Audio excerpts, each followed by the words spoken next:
Went to the parade, and then Hello, good evening, and welcome here on the Hill in Charleston, West Virginia for week number 6 of high school football action. It's homecoming on the Hill for the George Washington Patriots, who come into tonight's matchup, number 12 in Class AAA, as the Patriots get set to host the Parkersburg Big Red, just outside the playoff picture right now at number 18, with 2-2 on the season for the Big Red after 2 consecutive losses, following 2 wins to start the season for the Big Red. Both teams are going to stay in that playoff hunt here this evening, a chilly evening here on the Hill in Charleston, but we should have ourselves a heck of a football game. The rain not expected to come in for quite a little bit, so hopefully that weather holds off and we can have ourselves a fantastic night of football here in the Mountain State. We will step aside for a quick break, and then when we come back, I'll be joined by my colorman, Will Vance, here on our Parmar Stores High School Game Day Game of the Week. We'll be back with more right after this. Todd City Ford is the best place to sell or trade your car. We know people want a fair deal, so we're proud to be a participating dealer in Kelley Blue Book Instant Cash Offer. You can get an offer to purchase your vehicle even if you don't buy one from us. If you want to trade, we'll give you up to 130% of book value for your car, and you can choose from the best selection in the area. With deals like this, why wait to upgrade to the car of your dreams? Just go to ToddCityFord.com and see for yourself. What started as the Parmar Oil Company in 1967 has grown into 116 convenience stores in 4 states. Parmar convenience stores offer monthly product specials and grab-and-go items. Located just down the street from where you live, Parmar stores are all about being your above-par convenience store. If you don't have a Parmar store near you now, you will soon. Parmar Convenience Stores, neighbors serving your community and making life a little bit easier every day. Okay, Amy, are you going to pass or press your Dutch? I'm gonna press my Dutch. No whammy, no whammy, no whammy. Stop! All right, Wes, your turn. Are you going to pass or press your Dutch? I'm going to press my Dutch. No whammy, no whammy, no whammy. Stop! That's the grand prize! Congratulations, Wes! You've won this brand new Kia Sportage for only $269 a month. August 5th, 2013 was supposed to be the happiest day of my life. It turned into a nightmare. Harmony was too big for me to pass through my pelvis. They thought the best option was to put the vacuum on her. She begged for a C-section over and over and over. They wanted to rush through it. Once Harmony came out, it probably wasn't 5 minutes. They rushed her to NIC unit, and then her head swelled the size of a watermelon. It pretty much crushed her whole skull. Ben Salingo was recommended to us by a family friend that he had represented. Having Ben Salingo on our side changed everything for the better. From day one, he did everything for us. He kept in touch with us pretty much on a daily basis to let us know what was going on and even just to check on us. It gave us closure as a family, a peace, a calming feeling over us that she can rest in peace finally. Make sure you are informed with HD Media.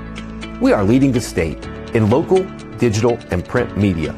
We are storytellers. We focus on education, health, entertainment, politics, opinions, sports, and the outdoors through our websites, print, or social and mobile apps. We work every day to enhance the lives of our customers by informing, entertaining, and empowering our readers in the communities we serve. We are HD Media. Back here on the Hill, getting you set for another Football Friday night in West Virginia. You see the Patriots running onto your screen there from the left. Over in the opposite end zone, the Parkersburg Big Reds getting ready to duke it out here on the Hill. It's homecoming night as the 3-2 Patriots play host to the 2-2 Big Reds. I want to thank our sponsors for our broadcast this evening. We're here in the Frontier Communications broadcast booth with our crew, the Media Center. West Virginia Coal Association, still coal keeps the stadium lights on. Martin Transport, join our team of professional drivers. The best pay and benefits. Learn more at driveformartintransport.com. Summit Community Bank, a Forbes magazine best in West Virginia bank. Find out more at mysummit.com. Bank. Mullins Plumbing and Heating, a proud partner of GameDay. Contact us today for a free consultation. Huntington Banks, full online and local banking, also convenient and easy. Find us at huntington.com. And we also want to make certain to thank the Herald Dispatch and West Virginia Gazette Mail. You can read all about tonight's contest between the Patriots and the Big Reds. Rick Ryan will have a full recap with interviews in the paper tomorrow morning as well as online later on today. Also want to make certain to thank Klasky Orthodontics and Kroger. Kroger will have our player of the game later on in our broadcast this evening. Adam Rogers, Will Vance now joining us on the broadcast, my color man for tonight as always. And Will, it should be a heck of a contest here against two teams both looking to GW righted the ship a little last week with a victory at South Charleston. Big Reds looking to end a two-game losing streak on the year now at 2-2, but both teams with some similar styles of play. Should be an interesting one here this evening. Yeah, it's definitely a point in the season where teams are looking at themselves in kind of the situation that the two teams are facing, really need to start putting things together, really start improving those rankings before playoffs come. George, like you said, was able to beat South Charleston last week pretty convincingly. Not the strongest South Charleston team we've seen in several years. So GW kind of running the ship there, but this is a much tougher test to see if they're ready to make that playoff push towards the end of the season. Parkersburg, like you said, two pretty tough losses after two pretty convincing wins earlier in the season. So for them, just one of those games that might help them, get past that, get over 500. And again, just like the Patriots, looking to make some type of playoff push here as we move past the halfway mark in the season. Captains meeting out at midfield for the coin toss to determine who will get the football to start tonight's contest. Will, let's talk about the Patriots a little bit more. We mentioned coming off of that big win last week against South Charleston. Nice way to right the ship. It'd be another great victory for the Patriots to get this evening, heading into next week's bye week if it could steal one here. Yeah, you always want to have some type of momentum going into the bye week. It sounds kind of strange because the bye week would, kind of sounds like it kills the momentum, but you always want to feel good going into that. Opportunity to do that here at home on homecoming. Against South Charleston, they did a couple of things they might not normally. Got some guys involved that aren't normally so involved. So kind of getting more weapons ready as the season goes on. So it's a great opportunity to kind of reinforce what they were able to expand on against South Charleston and go 2 games over 500 and get well positioned going into basically the second half of the season. And for the Big Reds, we mentioned trying to end this 2-game losing streak coming in here tonight under a first-year head coach in Matt Kimes. He was a coach at Warren Local over in Ohio, previously an assistant coach for Parkersburg South and for Parkersburg, an alumni of this Parkersburg football team as well, was member of the coaching staff in 2006-07 when they won those back-to-back state titles. So he's a guy that has been around winning caliber teams and could be the guy to help get this Parkersburg team back on track. Yeah, talking to him, he was just talking about how this season was really about kind of putting his wrinkle on the legacy and the tradition they have there at Parkersburg. He said these kids are really buying in despite some tough losses. We talked about the past couple weeks. So, starting his career off, or starting his tenure here off on the right foot, and I'm just trying to get Parkersburg back to what they're really used to up there, which is winning championships. 11-time state champion in the Parkersburg Big Reds, facing George Washington here this evening. An 18-12 matchup, playoff implications. A little early still here in the season. We are at pretty much the midway point. It's week 6 of week 11 in the regular season, so Patriots getting ready for game number 6, Big Reds for game number 5. And Adam Rogers, Will Vance, our media center crew here in our Frontier Communications broadcast booth. Happy to have you with us this evening, however you may be tuned in. Patriots won the coin toss the Big Reds won the coin toss and elected to defer to the second half, so the Patriots will get the football to start this contest here on the Hill for homecoming. A pretty good crowd on hand this evening, a decent crowd traveling down from Parkersburg tonight as well. Getting ready to send boot to ball is Casey Stanley. He kicks it away. It is fielded back at the 3, muffed at the back of the 3-yard line by Anthony Valentine. He's able to scoop it up, though. Runs into his own man, but still on his feet, up across the 20, and finally brought down at the 23. And wrapping him up and bringing him down there for the Big Reds was Connor Petty. And GW will start with the football, 1st and 10 from their own 24, they say he gets down to. So a decent return there after the muff by Anthony Valentine. So definitely a very talented returner, able to make up for that little bit of a mistake there. Sometimes that type of thing can even let your blocking develop just a little bit more for you. And he'll start in the backfield with Abe Fenwick, the quarterback, and Clay Matthews. Valentine goes in motion out of the backfield. Fenwick takes a shotgun snap, has some time to stand in the pocket. Now he'll step up, takes off running, and he'll slide in. And he will give himself up at the 30, a 6-yard. Well, check that. They'll mark him back at the 29. So a 5-yard pickup there on 1st and 10 for the Patriot offense. Will bring up 2nd and 5. GW making a couple of substitutions. In comes the freshman Clyde May. He will split out wide to the top of your screen. And then a trips look to the near side. Hayden Hatfield, Keegan Sack, and Hunter Giacomo, the near side receivers. Throw out into the flat. That's caught by Keegan Sack. Sack up to the 30. Makes one man miss, and he's forced out of bounds just shy of the 35. Forcing him out there was Quavon Cyrus. 12 tackles last week for this Big Reds defense. And he will stop Sack just shy of the 1st down. A 4-yard pickup there brings up 3rd and 1 for the Patriot offense here in the opening drive of the game. Not quite a minute into this opening quarter as Sack was forced out of bounds. Clock stopped right now with 11:11. Well, check that. They are going to give him the 1st down now. So he was really, really close.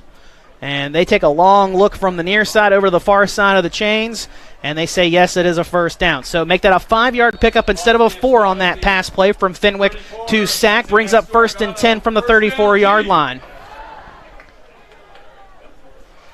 A shotgun I formation for the Patriots. Matthews the fullback, Valentine the tailback. Valentine gets the handoff, and he's got some space up across midfield and into Big Red's territory, brought down just shy of the 45-yard line. Making the stop there is Casey Stanley, a multi-tool player for this Big Reds football team. Plays defensive back, wide receiver. He's also the starting kicker and punter, so he does literally just about everything. Valentine hit that hole really good. Was able to find the seam and burst forward for 19 yards on that one. 1st and 10 for the Patriots from the Big Reds, 47-yard line. Same formation for GW, 2 receivers to the top side of the formation. Same play, handoff goes to Valentine. Valentine picks up some good gain there on 1st down. Will be brought down at the 41-yard line. And we do have an injured Big Red on the field. We will step aside for a quick break while they can see to him. Clock stop with 10:35 to go. Opening drive, Patriots in Big Red territory. We're back with more right after this here on the Parmar Store's Game of the Week on High School Game Day.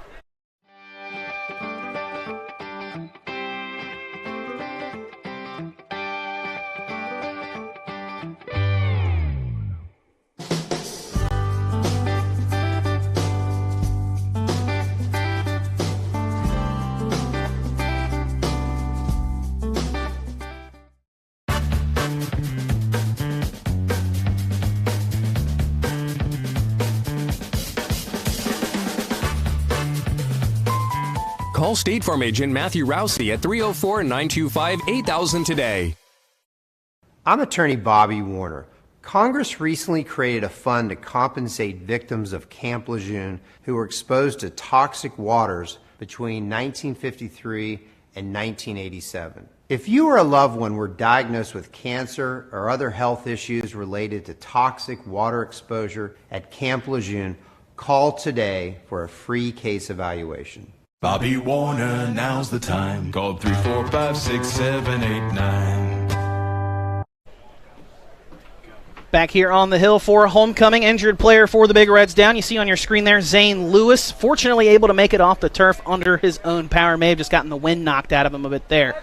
But we start back up here, 2nd and short for the Patriots. Handoff goes to Valentine. Valentine brought down short of the 35-yard line, but should have enough for that 1st down. And yes, he does. He will get down to the Big Red 41. Needed 4, picked up 5. And Will, nice to see the Patriots using that running attack early on here. That's something that has really failed to get going for both of these teams throughout the course of this season so far. Yeah, exactly. We were talking about a little bit earlier just how much these teams really love to pass, but so far the Patriots looking to see what they can get on the ground, and so far having pretty good success here with Valentine running the ball already up over 30 yards on this first drive. Picks up 2 there, down to the 34-yard line. Brings up 2nd and 8. Second on a long 8. He's coming off field right now, but Adam Valentine really kind of their speed type guy, but he's been going right up the middle on these last couple of plays, getting good yardage. Freshman Clyde May in the backfield now with Fenwick. Fenwick takes a shotgun snap, looks back to throw. Has his man at the 25-yard line. Catching that for a first down is Hunter Giacomo. Giacomo had a big game last week. 5 catches, 58 yards for him in that win over South Charleston after being held relatively in check for the first couple games of the season. Just had 3 grabs for him in those first few games, and then really got heavily involved in that offense last week. Yeah, he was one of those guys that the game script against South Charleston, when the lead started to build up, maybe got a little more looks than he might in a more competitive early season game, and really made the most out of him. After a 10-yard pickup, hand off goes to the freshman Clyde May. May will get down inside the 20 to the 19-yard line. Give him 5 on that pickup. Bring up 2nd and 5. First red zone trip of the game. Patriots on their opening drive here of the game. Fenwick in the shotgun, sends Hatfield in motion. Takes the snap, surveys the field, throws across the middle. That's caught by Sack. Sack on a slant route, finds his way into the end zone. Touchdown, Patriots. A 19-yard touchdown pass from Fenwick to Sack puts GW on top 6-0, 8:28 to go here in the opening quarter. Was Red Zone just looking for their go-to guy? Talking to Coach Combs earlier this week, he talked about number 5 and number 6 were the 2 guys that were really dangerous on this team, guys who could hurt you a number of ways, and we saw it just perfectly right there. Valentine, number 6, taking the ball down there, carrying it 4 times on that drive for over 30 yards, and then finding the favorite target, Sack, on a simple right across the middle. Go ahead and score that opening touchdown. Jordan Price kick is up and good. 7-0 Patriots on top. 8:28 to go here in the first quarter. We'll step aside for a quick break, and then we're back with more right after this here on our High School Game Day Parmar Stores Game of the Week.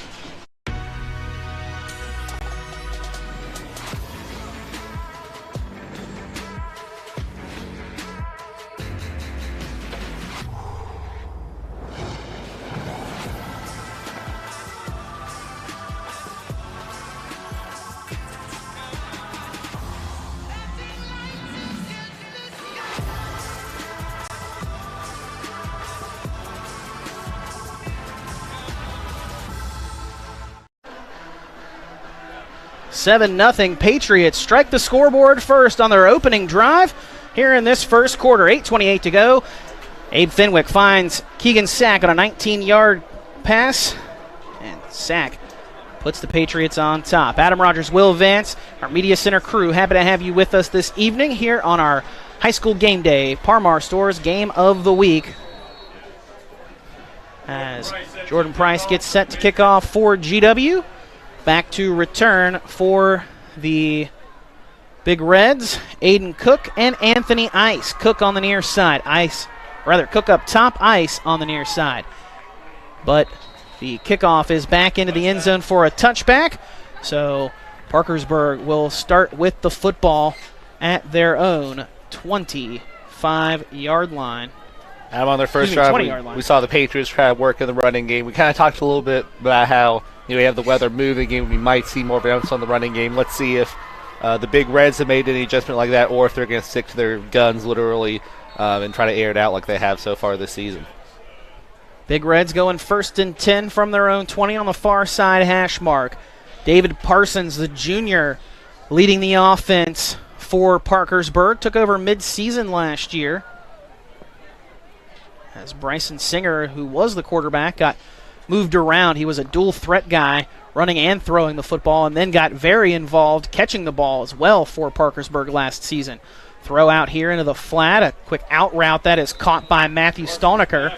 The junior brings it up across the 25. A nice gain there on 1st and 10 for the Big Reds, as he will get all the way up to the 27-yard line. A pickup of 7 on first down brings up 2nd and 3.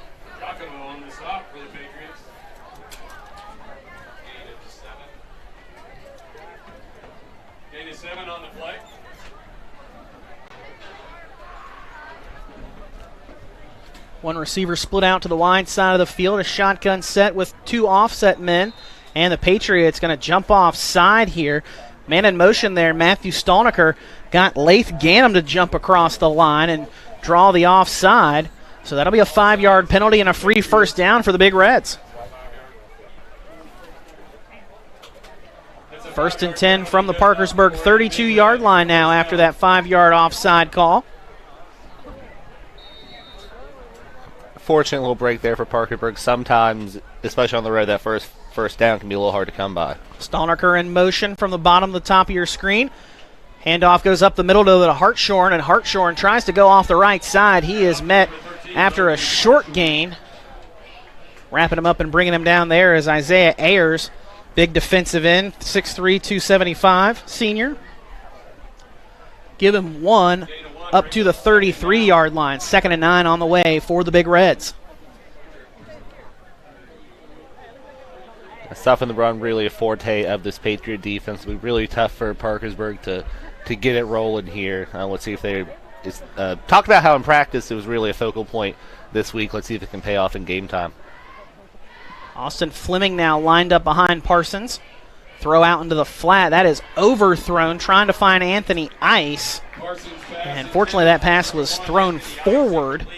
So an incomplete pass there instead of a fumble. And that brings up 3rd and 9. What do the Big Reds draw up here on 3rd and long to try and extend this drive? Got a free first down a few plays ago via an offside call on the Patriots. Now an official's time as they fix the spot of the ball. Now we're back ready to go. 6:55 here in this first quarter. First drive for the Big Reds. Trying to keep it going here on 3rd and 9. Parsons in the shotgun. Sends a man in motion. That's Fleming. Parsons takes a shotgun snap under some pressure. Rolls out to his left. And he loads it deep downfield. And that is going to be incomplete. We do have a flag in the backfield that it's in the vicinity of a hold. And I believe that is what they just signaled a moment ago against the Big Red. It is a hold, but it is going to be declined because the Patriots got the incompletion forced. So that brings up 4th and 9 for the Big Reds, and out will come the punt team. Especially with a team that really likes to throw the ball, you don't want to give them that extra down because, one big play is all it really takes. But a pretty good job here by the Patriots of holding off, of forcing this punt early on in this game, and not really bending much outside of that, about 9-yard completion, and then giving up that first down via the foul. Anthony Valentine stands back at his own 20. Casey Stanley's punt will land at the 36 and then take a Parkersburg bounce and roll, and it will be downed at the 22. And that was Owen Collins getting down there for the Big Reds. GW will start 1st and 10 from their own 22-yard line here. Second drive of the quarter coming up. Take this opportunity to thank West Virginia Coal Association. Still, coal keeps the stadium lights on. Martin Transport. Join our team of professional drivers. The best pay and benefits. Learn more at driveformartintransport.com. Don't forget, you can read all about tonight's action between the Patriots and the Big Reds in the newspaper later on tomorrow morning. You can also read about it online later this evening. Rick Ryan will have full details for you in the Gazette Mail as Abe Fenwick drops on a play action, finds Hayden Hatfield across the middle. He takes a big hit, but has a big first down grab for the Patriots on the opening play of the game. GW goes from their own 22 all the way up to their own 48, a 26-yard pickup there on 1st and 10 on the play action. And will Patriots set that up on that opening drive, running the football there effectively, really open that play action up. Yeah, definitely was forcing the defense to suck in a little bit and finding one of the great receivers they have here on the outside for a big gain to really get this drive kick started and almost be right into Big Red's territory. Handoff goes to Valentine up the middle. Valentine met in the backfield that time by the captain, middle linebacker Grant Snyder. leading tackler on the team, flies in to make that stop. They actually stop him for no gain. Going to say that Valentine's extra effort got him back to that line of scrimmage. So 2nd and 10 on the way for GW. Giacomo lined up to the top of the trips formation. Lone receiver to the near side is Hayden Hatfield. Snap comes back to Fenwick. Play action, handoff, or draw, goes to Valentine. Valentine will get into Big Red's territory, down to the 45-yard line. Pickup of 7 there will bring up 3rd and 3. Much more manageable 3rd down for the Patriot offense here. Playbook pretty much wide open.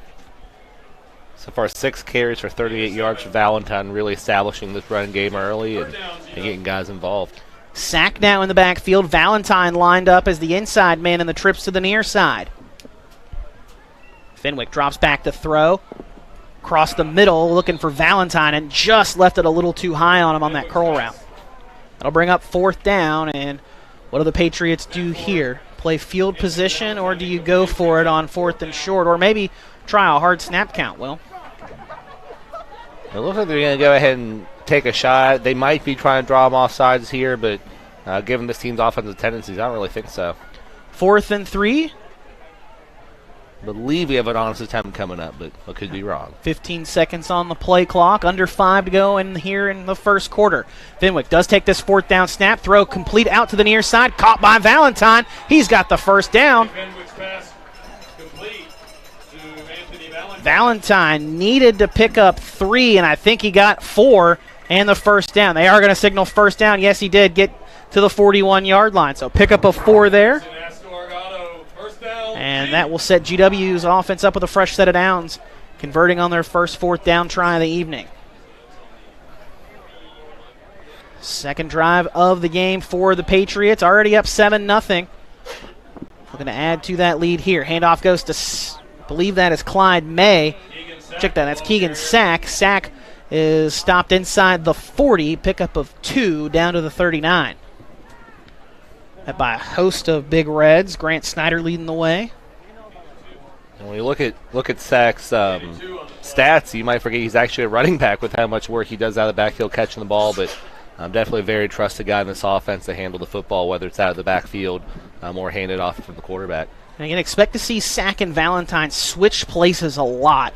They have just basically flipped sides of the field when they've gotten to the one side of the hash mark or the other. Throw complete to Hayden Hatfield on the near side. He is down to the 35 before he is finally brought down by a trio of players. Andrew Williamson, as well as Quavon Cyrus and Andrew Stolniker. So 3rd and 4 on the way for the Patriots after GW picked up 4 yards there. That I formation shotgun set for GW. Handoff goes up the middle to Sack. Sack breaks through a couple of arm tackles and fights his way down inside the 30. Should have enough for another 1st down, and yes, he does. They spot him down at the 29.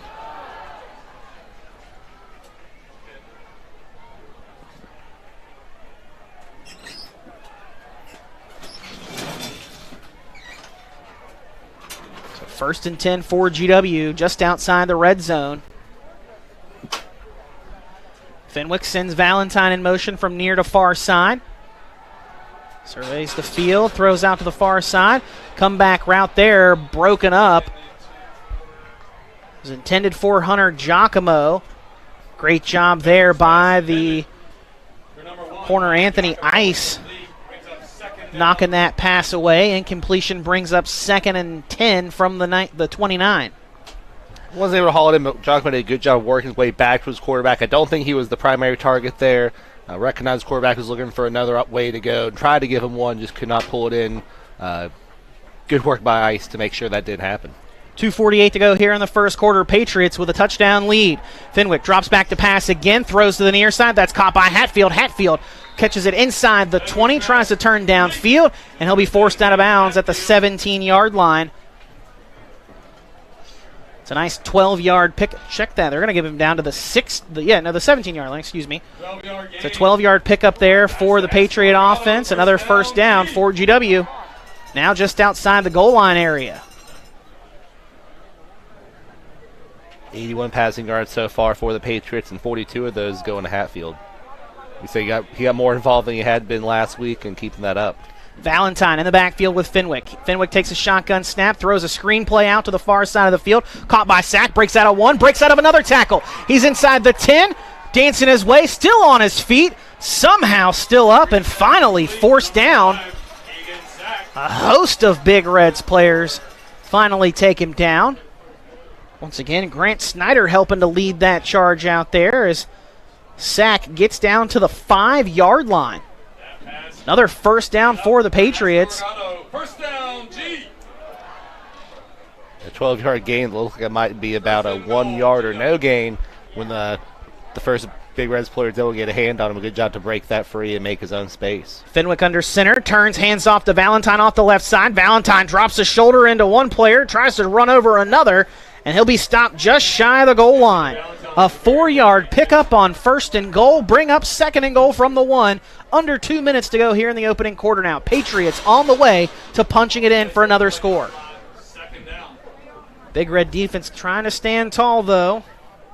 Second and goal from the 1. Fenwick under center again. Turns, hands to Valentine. Valentine behind the left guard. Plunges his way into the end zone. Touchdown, Patriots.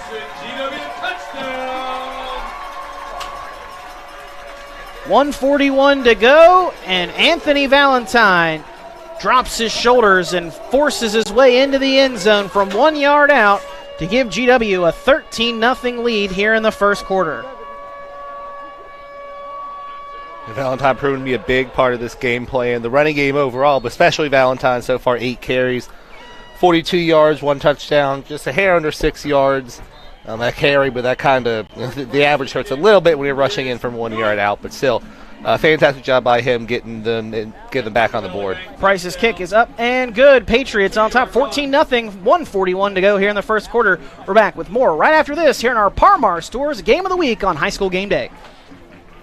Ball Toyota is here for you. Gas prices got you down? Toyota has a hybrid for everyone, like the 53 MPG Corolla or Camry, the 58 MPG Prius, the 41 MPG RAV4, the 40 MPG Venza, and the 36 MPG Highlander. Need more room or want to haul a trailer or boat? Get the new 22 MPG Tundra Hybrid. Give your new Toyota the protection it deserves with a genuine Toyota service contract. Visit balltoyota.com. Ball Toyota of Charleston. It's a whole new ball game. Back on the hill for homecoming here for the George Washington Patriots, taking on the Parkersburg Big Reds. Adam Rogers, Will Vance, and our Media Center crew, happy to have you with us here this evening on our Parmar Stores Game of the Week. Patriots lead 14-0 after a 1-yard Anthony Valentine touchdown run. And we got a big drive coming here from the Big Reds. I'm falling down 2 touchdowns in the first quarter on the road. Haven't quite been able to get their offense going that first drive. Only picked up 1 first down, and that was really off of a penalty. So definitely the type of drive to go to your playmakers, go to your trusted plays, try to get something going here to kickstart this offense, get back in this game. Price's kickoff goes into the end zone for a touchback, so the Big Reds will start 1st and 10 from their own 20-yard line. I want to thank our sponsors, Huntington Banks, full online and local banking's also convenient and easy. Find us at huntington.com. Mullins Plumbing and Heating, a proud partner of Game Day. Contact us today for a free consultation. And Kolaski Orthodontics. 1st and 10 for the Big Reds from their own 20. Parsons in the shotgun, takes a snap, turns, hands off to Logan Hartshorn, who gets his first carry of the evening. And he is met by a host of Patriot defenders after he gets a short gain. I want to apologize for the language on our crowd mic. High school kids, what are you going to do? 2nd and 8 for the Big Reds now after a 2-yard run by Logan Hartshorn. A little more than a minute to go here in this first quarter. Second drive for the Big Reds. Parsons drops back to pass under some pressure, slings it across the middle on a bit of a sidearm throw, looking for Andrew Stolniker, and that is incomplete. He was being covered by two defenders there, Peyton Coulter and Hunter Giacomo in the vicinity on coverage there for the Patriots. Great pressure, though, up front coming from that Patriot defensive line. Oh, yeah, and even before the ball started getting too far away from the defensive line, I think somebody got a fingertip onto it, alter its path. So really at every level, the Patriots had that play sniffed out, and now we have another third long here. Three receivers, check that, two receivers go out to the far side of the formation. Austin Fleming attached as a tight end to the right side. Lone receiver to the near side is Casey Stanley. Parsons throws to the near side, looking for Stanley on a comeback route on the sideline, and Parsons left that one short. You could probably credit that one again to that Patriot defensive line getting pressure on him and making him uncomfortable. Well, I don't think that one was designed to be a comeback. He just had to come back to it when he had to get rid of it due to that pressure. So a great job by the defense to get themselves off the field here, forcing a punt, and really giving GW what's shaping up to be a heck of a first quarter here offensively and defensively. 3 and out. Forced by the Patriot defense. Casey Stanley, the man who was intended to receive that pass on that previous throw, punts it away and doesn't get it quite cleanly. Shanks this one into the Big Red sideline, and they will mark him out at the 34, 33, trying to find where exactly they're going to spot it. It looks like it's going to be the 33. So that's effectively a 13-yard punt. Yeah, the Patriots offense didn't need any help so far in this one, giving them excellent field position. 11-yard punt because they gained 2 yards earlier on the opening play of the drive. So an 11-yard punt there from Stanley. Definitely didn't get a good hold of that one. Patriot offense 1st and 10 from the Big Reds 33. Pass complete across the middle to Anthony Valentine. Valentine takes a big hit there, though, from Grant Snyder and Andrew Williamson. Able to get up and hold on to the football, more importantly, for the Patriot offense. Give him 11 on that play. 1st and 10 from the Big Red 22 now. Big Reds 22, excuse me. First down, G. Giacomo to the near side. Flores lined up as the inside man, and the two receivers set to the near side.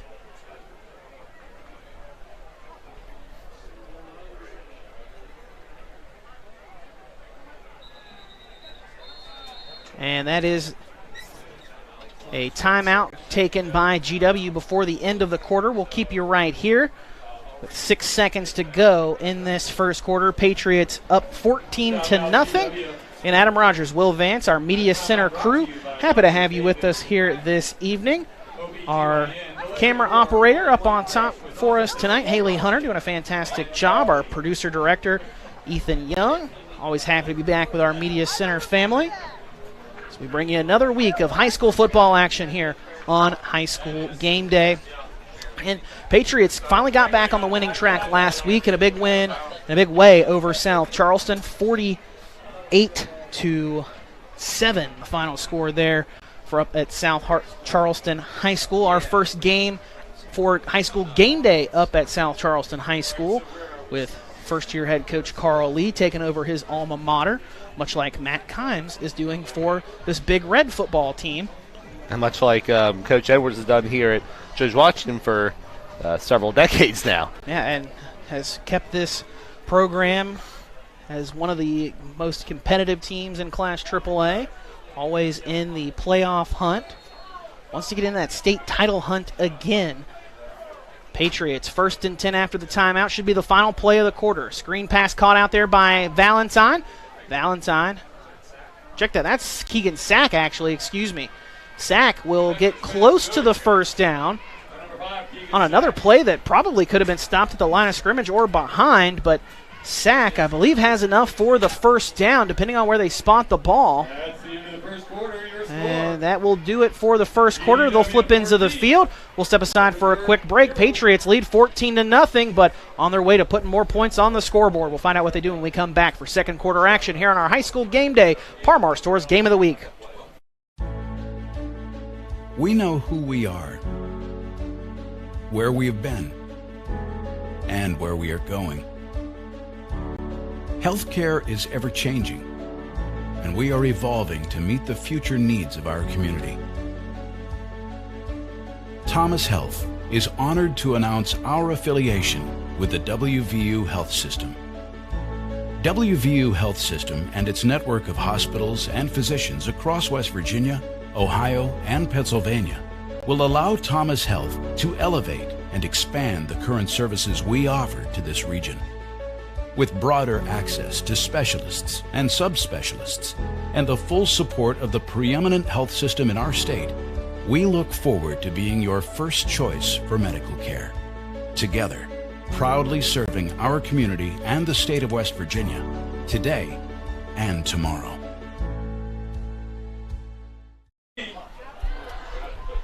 Coming back out of the changing quarters, Patriots flip into the field now, going from right to left here in the second quarter. Patriots' third possession, trying to make it 3 touchdowns to start the game. Fenwick looking toward the end zone for Hatfield. Hatfield goes up, brings it down, but he steps out of bounds. Incompletion will set up the Patriots 2nd and 10 from the 11. Second down.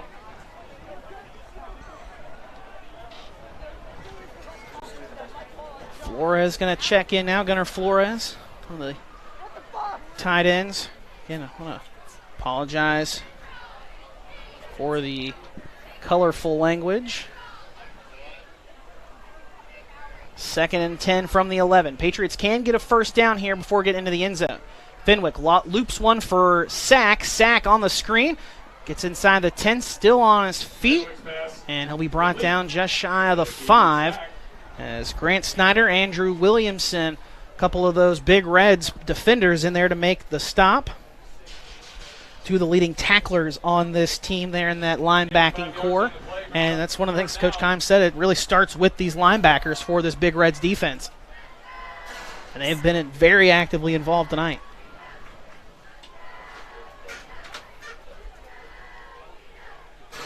Third down from the 7-yard line. 6 to go for the Patriots. Again, they can get a first down here if they get down inside the 1. Fenwick in the shotgun, sends Valentine in motion. Throws toward the near side, looking for his man, and that is caught. That's Sack Keegan Sack, again. yes. I don't know why we doubted it. Should have known it was Sack, yeah, instead of Valentine. Valentine was on the far side of the field. Sack with the touchdown grab. 7-yard touchdown catch for his second score of this first half.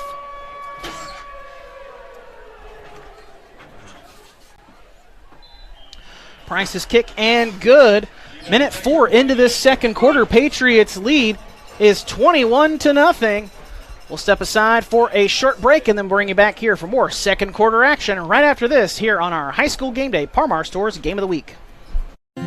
Todd Teddy Ford is the best place to sell or trade your car. We know people want a fair deal, so we're proud to be a participating dealer in Kelley Blue Book Instant Cash Offer. You can get an offer to purchase your vehicle even if you don't buy one from us. If you want to trade, we'll give you up to 130% of book value for your car, and you can choose from the best selection in the area. With deals like this, why wait to upgrade to the car of your dreams? Just go to ToddTeddyFord.com and see for yourself. 21-0 Patriots on top here in this first half. Just barely into this second quarter. Patriots have scored on their opening 3 possessions and nearly forced 2 3-and-outs on the first 2 possessions for the Big Reds. If it wasn't for that offside penalty on Lath Ganem on the opening drive for Parkersburg, it would have been 2 3-and-outs. Yeah, this defense has been phenomenal for GW so far. Yeah, stat sheet's very heavily in favor of the Patriots, dominating time of possession, total yardage, you name it, Patriots are leading in it. So, again, just another chance for the Parkersburg team to get out here and get something established here on a night where nothing's gone right so far. This one is returnable. Aiden Cook bringing it up across the 20, across the 25, still on his feet as he crosses the 30. Nice run back there by Aiden Cook. It's about a 25-yard return. Especially when you got first contacted inside the 20, definitely good job by him of pushing through and able to get his team into pretty good field position for the start of this one. Yeah, 31-yard, best field position the Big Reds have had so far in this first half. Began their first 2 drives from their own 20. So an 11-yard positive for the Big Reds offense to start this drive. David Parsons, the junior quarterback, in the shotgun. In the pistol. Patriots will jump offside again, though. Man on the near side, the defensive end, Christian Valentine, called for the offside. Just barely moved and jumped across into the neutral zone. So a free 5 yards again for the Big Reds. Be 1st and 5 from their own 36. And with that, they nearly have as many penalty yards as they do total yards of offense right now. Handoff goes to the back. Cook has some space in front of him across into midfield and into Patriot territory, for he's finally brought down in the secondary by Hayden Hatfield, and Hatfield coming up a little limpy here. Still staying out on the field goal, going to try and just walk it off. A nice run there by Aiden Cook, longest play of this half for the Big Reds. As again, had almost a 3-and-out on the first drive and then had a 3-and-out on the second drive. So great job just hitting the hole there and getting his team really kickstart. Best play by leaps and bounds so far in this one. Second first down of this half for the Big Reds. Handoff goes this time to Logan Hartshorn. Hartshorn gets down to the 42. Give him 3 yards on that first down carry.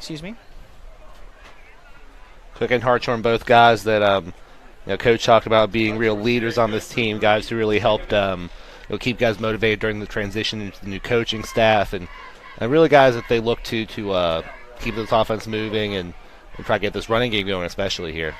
Handoff goes to the tailback, Aiden Cook. Cook bottled up there that time by the GW defense, as he'll be stopped after a 2-yard gain down to the 40. We'll bring up 3rd and 5 for this Big Red offense now. Matthews on the stop, brings up. Find out what do the Parkersburg Big Reds do here on 3rd and 5. They've had to punt it away the last 2 times. Anthony Ice, a guy they go to a lot, we have not heard much from yet. Let's see if they try to get him involved here in the second quarter. Double barrel shotgun for Parsons. Throws across the middle. That is tipped and incomplete. He had his man at the first down sticks, Casey Stanley, and Stanley just couldn't hold on to it. And that incompletion will stop the clock with 9:07 to go, and 4th and 5 upcoming for Parkersburg.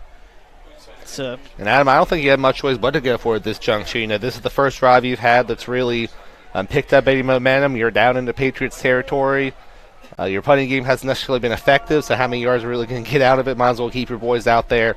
Try to see if you can get this momentum going. 4th and 5 for the Big Reds. Snap back to Parsons. Parsons throws toward the near side. That is caught. Turning back upfield is Anthony Ice, and Ice has enough for the first down. We do have a Big Red player down on the turf. Gain of 6, good enough for a first down, Parkersburg. He is getting up now, though. Jackson Mills, the center. And Parsons is able to complete his first drive, or first completion of the game. Missed 5 until that one just there. Trying to get a little back on track for a team that really likes to throw the ball. Like I said, Ice, a guy that's really a big playmaker for them. I'm getting him a little bit more involved too after he hadn't touched the ball yet so far in this one. First down to the GW 34-yard line. Second first down of the drive, 3rd of the half for the Big Reds. 2 receivers split out to the far side of the field. Man attached is Ice. Parsons, under some pressure, throws this one, and that one's dropped. Andrew Stolniker, the intended receiver there, was open and had a guy a couple of steps off of him, but that one just flat out fell out of his hands. Yeah, sometimes you can blame a drop on this or that, and sometimes guys just drop it. I mean, it just happens sometimes. Unfortunate there at this juncture in the game, but fortunately it's at least only first down and not 3rd or 4th. 2nd and 10 from the Patriot 34. 2 receivers to the top of the formation, Stolniker and Ice to the top. To the near side, it's Xavier Robinson and Casey Stanley. Robinson goes in motion. Fake the handoff to him on a jet sweep. Parsons keeps it himself. Parsons drops his shoulder down inside the 30, where he's finally brought down by Clay Matthews and Isaiah Ayers. And he will be brought down a few yards short of the first down still, so that'll bring up 3rd down for this Big Reds offense from the GW 28-yard line. Parkersburg needs to get down to the 24 for a first down. And they convert on 3rd down yet again on this drive to stay out on the field.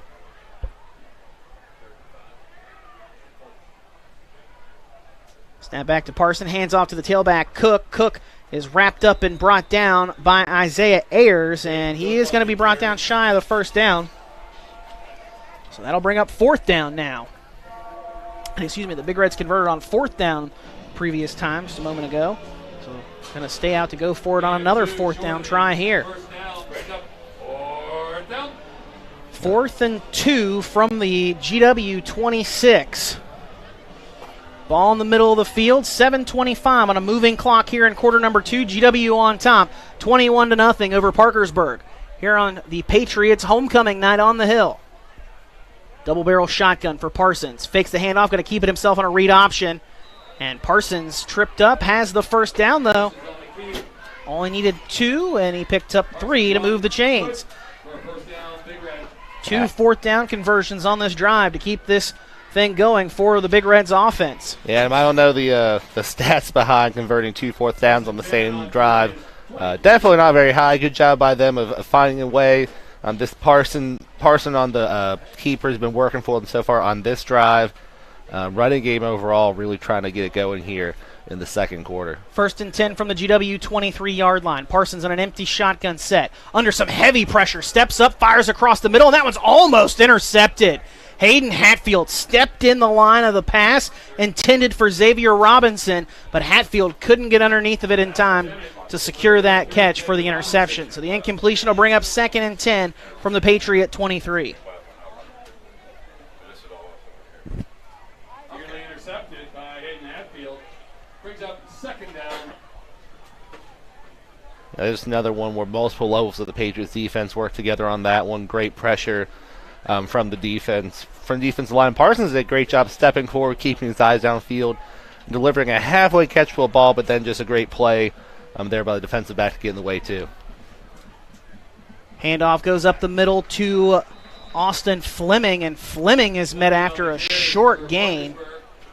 Clay Matthews flying in to make that stop once more for the GW defense. Looks like it's actually They might give him a half yard, if you're anything. right. Yeah, I mean, it's just barely. So 3rd down on the way again for the Big Reds offense. They've gotten some good yardage the last couple of 3rd down plays that set it up for a shorter 4th down attempt, which they've converted on twice already on this drive. I'd love to convert on 3rd down, though, instead of having to go for it on 4th. Parsons takes a snap, throws out to the far side of the field, and throws it high for his intended target, Casey Stanley. He was under some heavy pressure. In the face of him was Heath McCormick, the senior defensive tackle. That'll bring up 4th and a long 9, and this time it looks like the Big Reds might be trying the field goal to get some points on the scoreboard before the end of this half. Still a little less than 6 minutes to go, but the Patriots have done a pretty good job of working the clock down on their opening 3 drives and scoring points at the same time. Yeah, I definitely like this decision here. Try to go ahead and get points, and always love facing a field goal kicker at the high school level. 40-yard field goal is up, and it's good. Casey Stanley's kick is good. Stanley, 2 of 2 on the season, had a long of 46 coming into tonight. Hits it from 40 and puts the Big Reds on the scoreboard. 21-3 GW on top, 5:45 to go here in the first half. We're back with more right after this here on our High School Game Day Par-Mar Stores Game of the Week. What started as the Par-Mar Oil Company in 1967 has grown into 116 convenience stores in 4 states. Par-Mar convenience stores offer monthly product specials and grab-and-go items. Located just down the street from where you live, Par-Mar stores are all about being your above-par convenience store. If you don't have a Par-Mar store near you now, you will soon. Par-Mar convenience stores, neighbors serving your community and making life a little bit easier every day.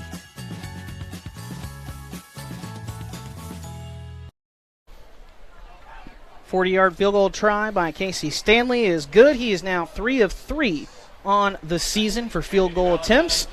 And the Big Reds finally get on the scoreboard and cut into this GW lead now at 18. Adam Rogers, Will Vance, our Media Center crew, happy to have you with us here this evening on our high school game day Par-Mar Stores Game of the Week. A chilly evening here on the Hill for Friday night football. 57 right now. The GW offense is hot out on the field, scoring its first 3 times with the football in this half. Kickoff, it goes for a touchback, so GW will start it from their own 20-yard line on this upcoming possession.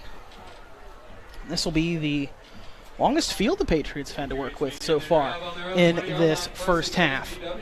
Opening drive was a 9-play, 76-yard drive. It was capped with a 19-yard Keegan Sack touchdown reception. Then the Patriots scored from 1 yard out on their second possession, an Anthony Valentine 1-yard touchdown run. Then Sack gets his second score of the evening, makes it 21-0, this time from 7 yards out, a little more than a minute into the second quarter, just before the Patriots got the ball back here. Again, that 40-yard field goal from Casey Stanley to make it 21-3. Valentine is stopped at the line of scrimmage there. Maybe gained half a yard, but we'll call it a 2nd and 10 officially. As, again, maybe got a half yard, maybe got his foot across that line of scrimmage. As he was met quickly by this defensive group from Parkersburg.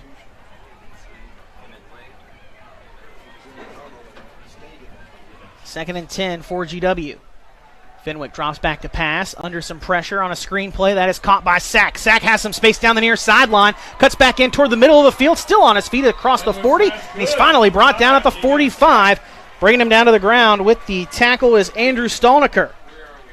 Bandit linebacker for the Big Reds defense finally stops him, and they're actually going to say his forward progress carried him down to the 47. So give him 27 yards on that pickup. Brings up 1st and 10 for the Patriot offense now, just shy of midfield. Trips to the top of the formation. Hatfield, the lone receiver, to the near side. Sack in the backfield now with Fenwick in the shotgun. Handoff goes to Sack. Sack runs into his own man because of some great pressure there by Grant Snyder, the middle linebacker. Flies in and makes a stop in the backfield, and we do have a flag that has been thrown on the near side of the field right in front of our broadcast location. We'll wait to find out the ruling on that. But Sack was met deep in the backfield because, again, Grant Snyder blew that play up.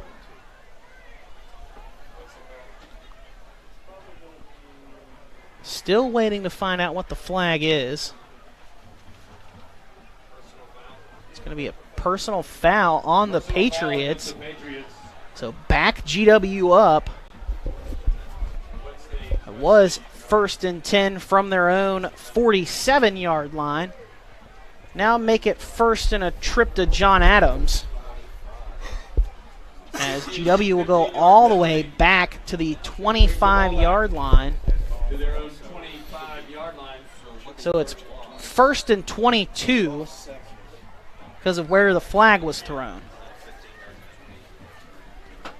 Fenwick drops back to pass, fakes the screen to the near side, under some pressure, going to step up now. Arm tackle breaks out of that, still on his feet across the 35 and brought down just shy of the 40. Nice job there by Abe Fenwick to see that everything was covered up, take what the defense gives him, and finds that crease to get upfield. Now we do have a flag. Excuse me, they're going to wave that flag off, though, over from the far side of the field. So a nice gain there by Fenwick to pick up some of those yardage lost on that personal foul call. So he gets up to the 39. It's a pickup of 14.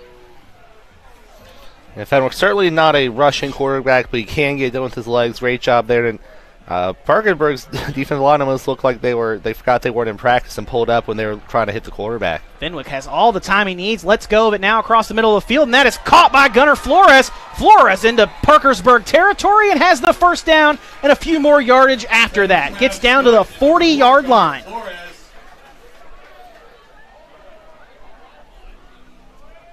21 yards on that pickup for the Patriot offense.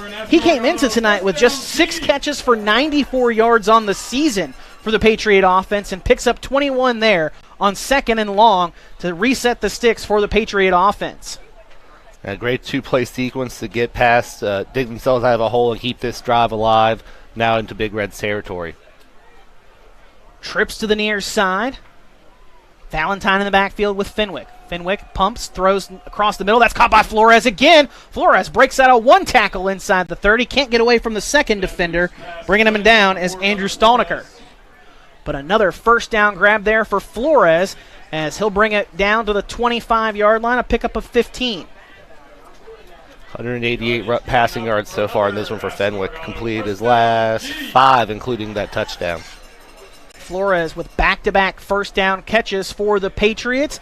36 yards on those last 2 grabs for him. Again, had 6 for 94 coming into tonight.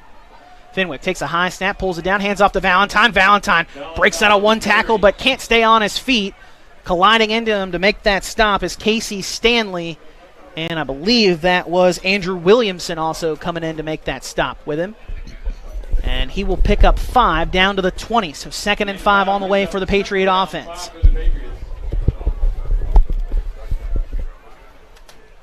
Adam Rogers, Will Vance, happy to have you with us here on our high school game day, Parmar Store's Game of the Week. I want to take this opportunity to thank some of our sponsors. Don't forget we'll have our Kroger Player of the Game coming up later on in the 4th quarter tonight. Also want to make certain to thank the West Virginia Coal Association. Still, coal keeps the stadium lights on. Martin Transport, join our team of professional drivers for the best pay and benefits. Learn more at driveformartintransport.com. Summit Community Bank, a Forbes magazine best in West Virginia bank. Find out more at mysummit.bank. Mullins Plumbing and Heating, a proud partner of Game Day. Contact us today for a free consultation. And Huntington Banks, full online and local banking, also convenient and easy. Find us at huntington.com. Back underway, Fenwick fires a pass out to the near side. That is caught by Giacomo right around the 15-yard line. And he is forced out of bounds by Anthony Ice. Giacomo to the 15. Should be a 5-yard gain and a first down. And it is. 5-yard pickup, first down. The Chains advance down the field for the Patriot offense. And GW can still get a first down before going into the end zone here. Need to get down inside the 5 before needing to get in to the end zone. That eye set in the shotgun. Handoff goes to Valentine, and Valentine met in the backfield. Again, it's the captain, Grant Snyder, flying in to make that stop. He has been a problem for the Patriot offensive line to contain so far in this first half. Yeah, on this drive alone, he's blown up 2 plays cold in the backfield. Really disruptive force for the Big Reds up front, and one that the Patriots are really going to have to find an answer for in the second half if they want to maintain this lead they have. It's a 3-yard loss back to the 18-yard line with just a little more than a minute 30 left to go. The Patriots are going to let this play clock run down a bit and then call another timeout here. And with a minute 26, that timeout comes. Patriots will come over and talk things over. 2nd and 13 on the way. GW with an 18-point lead, 21-3 over Parkersburg on homecoming here on the Hill. We'll step aside for a quick break, excuse me. Be right back with more right after this here on our high school game day, Parmar Store's Game of the Week. Okay, Amy, are you going to pass or press your Dutch? I'm going to press my Dutch. No whammy, no whammy, no whammy. Stop! All right, Wes, your turn. Are you going to pass or press your Dutch? I'm going to press my Dutch. No whammy, no whammy, no whammy. Stop. That's the grand prize. Congratulations, Wes. You've won this brand new Kia Sportage for only $269 a month. Taking a look at the Patriots huddle there on the near sideline between the 25 and 30. talking things over there after the timeout. Minute 26 to go here in the first half. Patriots on top by 18. Adam Rogers, Will Vance, happy to have you with us here for Homecoming on the Hill, as the Patriots look to win their third straight game over Parkersburg. Won the last two in this matchup. 2020 game was not played due to COVID. Patriots with an all-time 14-11 lead in this series in the 26th matchup. And the last thing you want to see if you're the Patriots is have a man run on late here after taking the timeout. Gunnar Flores finally gets on there. Patriots with 2 seconds on the play clock just get the play off. Fenwick throws a screen pass. That is caught by Sack. Sack has the blockers in front of him. Should have close to a first down. Nice play drawn up there by the Patriots. Got the blockers set up in front of him without going too far downfield on the screen. And then Sack turns it upfield. And a timeout now requested by Parkersburg. Matt Kime's going to request that and stop the clock with 1:12 to go in this first quarter. And that gain brought the Patriots down inside the 10 to the 9. So a 9-yard pickup on that screen play. As again, we take a look there at that Patriot huddle. But I got to really credit the Big Reds, Will, after being down 21-0, finally getting a drive going there on that last possession and getting some points on the scoreboard before the halftime break. And now the defense has got to do its job to stop the Patriots from scoring again to keep it at an 18-point deficit, or possibly get you the ball back before the end of this half goes and maybe get some more points on the scoreboard before the half. Yeah, it'd be pretty huge to be able to at least hold Patriots with field goal attempts, not necessarily automatic for field goals, but just defend this short field for just a couple more plays, try to go into halftime with not an insurmountable lead ahead of you to try to whittle down in the second half. Especially since the Big Reds are expected to get the football back to start half number 2 after kicking things off here in this contest to start. Fenwick takes the shotgun snap on third down, throws across the middle into the end zone, bobbled initially by Hayden Hatfield, but he finally pulls it in and holds on through a big hit coming from Casey Stanley. A Patriot touchdown with 1:05 to go here in the second quarter. Hatfield now with his second receiving touchdown of the season. And again, that's a 7-yard touchdown pass. Excuse me, a 9-yard touchdown pass. And the Patriots lead 27-3. Kick is up and good. Make it 28-3 with 1:05 left to go here in the first half. We'll step aside for a quick break and then be back for the final moments of action here in second quarter. Our high school game day, Parmar Stores Game of the Week.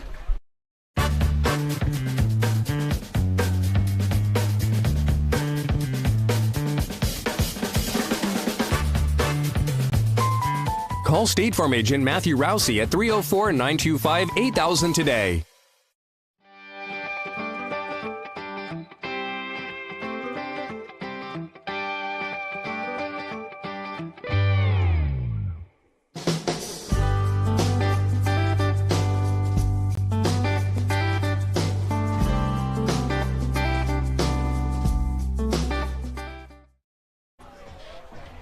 Back on the hill for homecoming this evening. We'll have homecoming festivities at the half for you as the Patriots will crown a homecoming king and queen, and then we'll get you some scores and some stats from the first half of this contest, as well as in those scores from around the state of interest. Jordan Price set to kick things off again for the Patriots for the fourth time this first half. A squib kick that will be swallowed up on the ground by Logan Hartshorn. Just trying to keep the clock from moving and make certain that he maintains possession for the Big Reds so they can try to put some points on the scoreboard here in this final 65 seconds of the first half and make that deficit just a little bit less before they're expected to get the football to start half number 2. Yeah, the Big Reds definitely might need a hero at some point in this game, but it wasn't going to be him right then. Good job, just get down, make sure the worst doesn't happen, and put his offense out here with time to get something going before halftime. An empty set now. Fleming will come into the backfield with Parsons in a pistol look, 2 to each side of the formation. Parsons surveys the field, throws it deep down the middle, trying to find his man, Anthony Ice, but the closest person to that actually ended up being Hayden Hatfield, who just caught the touchdown pass for the Patriots. Does a great job playing defense there for the Patriots as well. Incompletion brings up 2nd and 10 from the Big Reds' 31-yard line. Clock stopped at just under a minute to go now here in this first half. Again, Adam Rogers, Will Vance, our Media Center crew, happy to have you with us here from our Frontier Communications broadcast booth.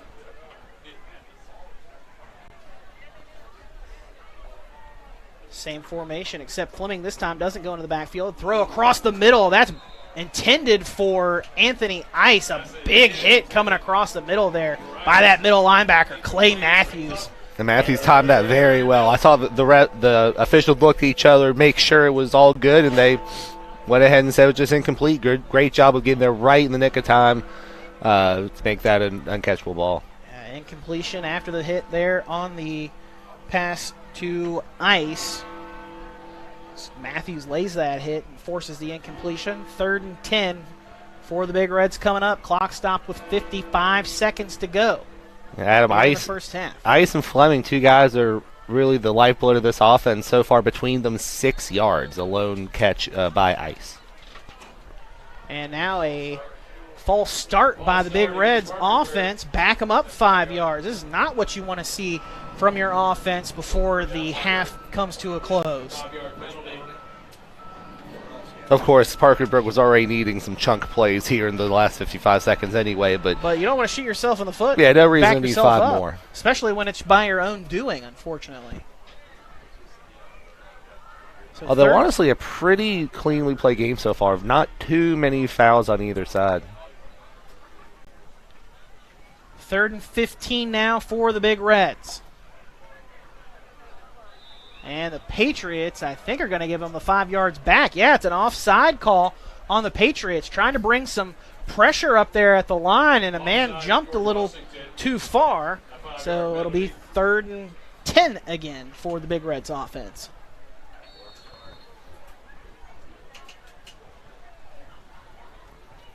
Still 55 seconds to go here in the first half. Play action fake. Parsons throws out to the far side of the field, and man got ate up by the turf monster. Andrew Stolniker, the junior wideout, slips on the turf as he tries to turn up field. He picked up a yard. Picked up a yard up to the 32. And GW is going to expend its final timeout and stop the clock with 43 seconds left in the first half, and maybe try to give itself some time to work with here before going into the locker room with the lead. I mean, we talked about a little bit, both these teams just very willing to throw it, very able to throw it. Parkersburg has not really been able to get that off the ground so far, just 14 total passing yards.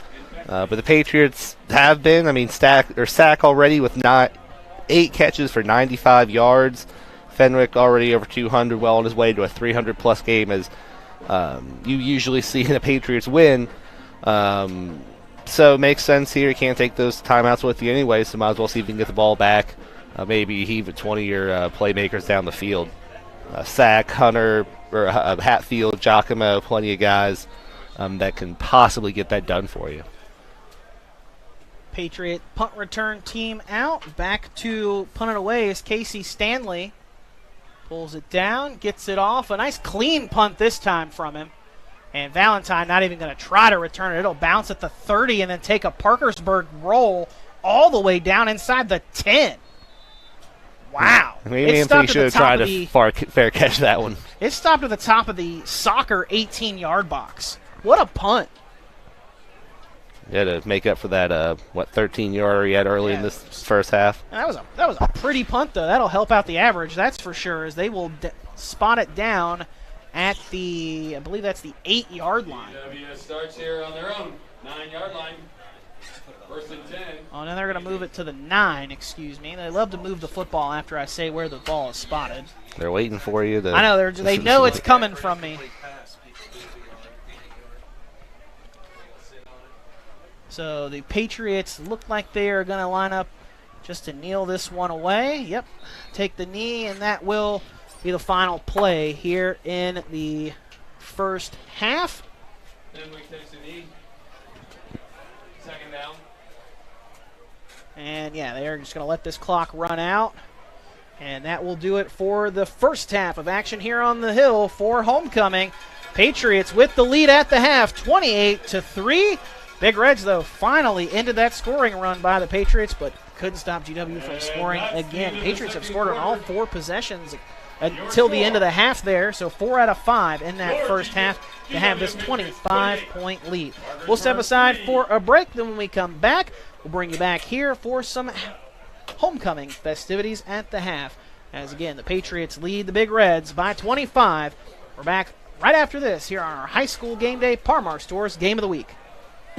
Tragedy Ford is the best place to sell or trade your car. We know people want a fair deal, so we're proud to be a participating dealer in Kelly Blue Book Instant Cash Offer. You can get an offer to purchase your vehicle even if you don't buy one from us. If you want to trade, we'll give you up to 130% of book value for your car, and you can choose from the best selection in the area. With deals like this, why wait to upgrade to the car of your dreams? Just go to TopDutyFord.com and see for yourself.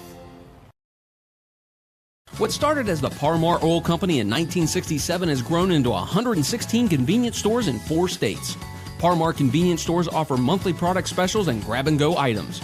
Located just down the street from where you live, Parmar stores are all about being your above-par convenience store. If you don't have a Parmar store near you now, you will soon. Parmar Convenience Stores, neighbors serving your community and making life a little bit easier every day. Okay, Amy, are you going to pass or press your Dutch? I'm going to press my Dutch. No whammy, no whammy, no whammy. Stop! All right, Wes, your turn. Are you going to pass or press your Dutch? I'm going to press my Dutch. No whammy, no whammy, no whammy. Stop! That's the grand prize! Congratulations, Wes. You've won this brand new Kia Sportage for only $269 a month. August 5th, 2013 was supposed to be the happiest day of my life. It turned into a nightmare. Harmony was too big for me to pass through my pelvis. They thought the best option was to put the vacuum on her. She begged for a C-section over and over and over. They wanted to rush through it. Once Harmony came out, it probably wasn't 5 minutes. They rushed her to NIC unit, and then her head swelled the size of a watermelon. It pretty much crushed her whole skull. Ben Salingo was recommended to us by a family friend that he had represented. Having Ben Salingo on our side changed everything for the better. From day one, he did everything for us. He kept in touch with us pretty much on a daily basis to let us know what was going on and even just to check on us. It gave us closure as a family, a peace, a calming feeling over us that she can rest in peace finally.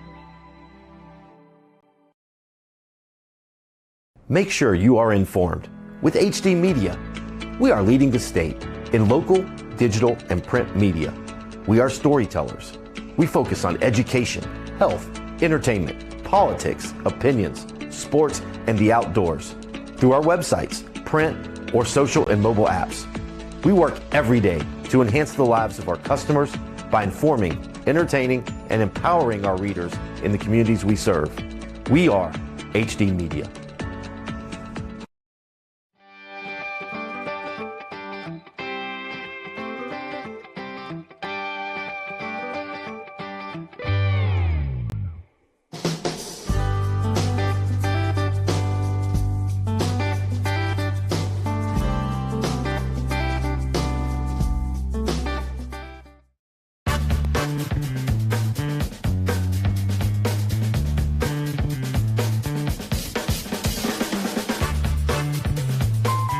Call State Farm agent Matthew Rousey at 304-925-8000 today. I'm attorney Bobby Warner.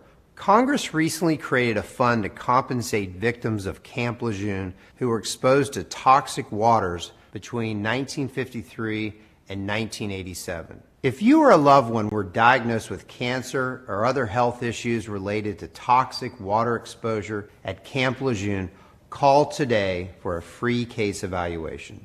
Bobby Warner, now's the time. Call 345-6789.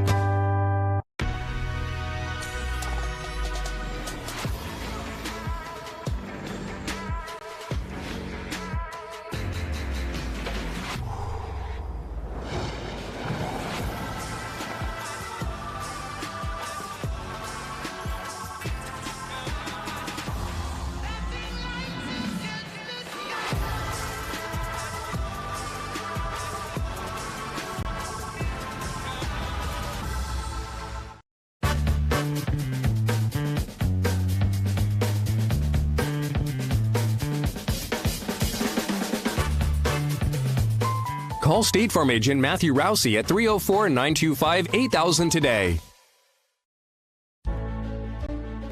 We know who we are, where we have been, and where we are going. Healthcare is ever-changing, and we are evolving to meet the future needs of our community. Thomas Health is honored to announce our affiliation with the WVU Health System. WVU Health System and its network of hospitals and physicians across West Virginia, Ohio, and Pennsylvania will allow Thomas Health to elevate and expand the current services we offer to this region. With broader access to specialists and subspecialists and the full support of the preeminent health system in our state, we look forward to being your first choice for medical care. Together, proudly serving our community and the state of West Virginia, today and tomorrow. Ball Toyota is here for you. Gas prices got you down? Toyota has a hybrid for everyone, like the 53 MPG Corolla or Camry, the 58 MPG Prius, the 41 MPG RAV4, the 40 MPG Venza, and the 36 MPG Highlander. Need more room or want to haul a trailer or boat? Get the new 22 MPG Tundra Hybrid. Give your new Toyota the protection it deserves with a genuine Toyota service contract. Visit balltoyota.com. Ball Toyota of Charleston. It's a whole new ball game.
Ladies and gentlemen, the Parkersburg Big Red Marching Band.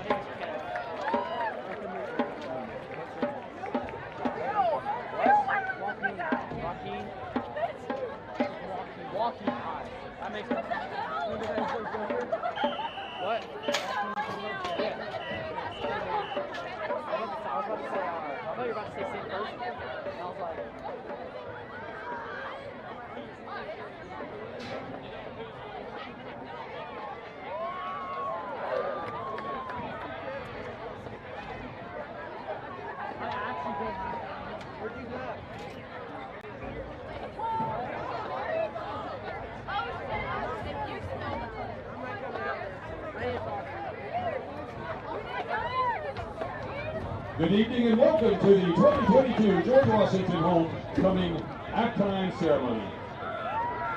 As with every Homecoming Spirit Week, This past week has been very busy on the Hill. Each day, students had the opportunity to dress up for each theme day and enjoy QSA decorations.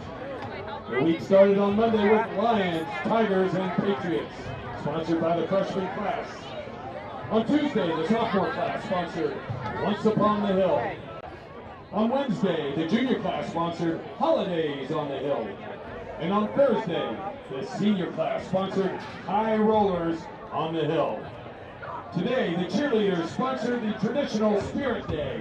Almost 100% of the students and staff were dressed in burgundy to show their school spirit. The highlight of the day was the annual Homecoming Spirit Pep Assembly, which featured the band, the award-winning band, cheerleaders, JROTC exhibition team, class spirit competition, and class video skits. Each class was judged throughout the week on activities such as decorations, involvement in dressing up each day, fundraising for their charity, their class skit, and overall school spirit at the pep rally today. Congratulations to the overall winners.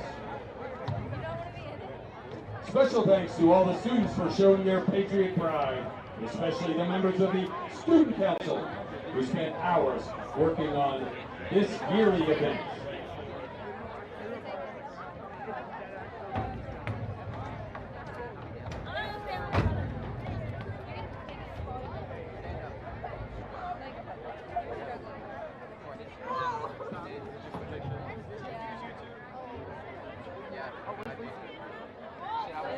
Oh my god!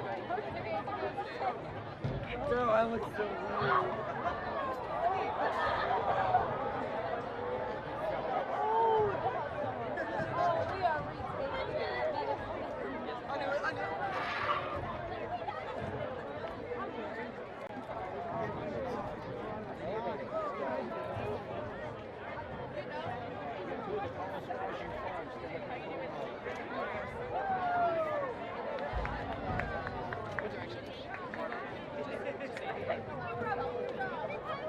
To conclude this week's festivities, I would now like to announce this year's homecoming court. Are you gonna push me?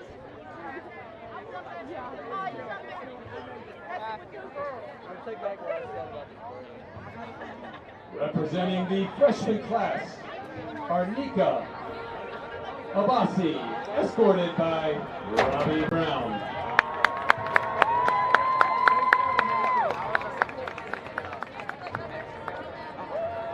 Representing the sophomore class are Kayla Carpenter, escorted by Chandler Dean.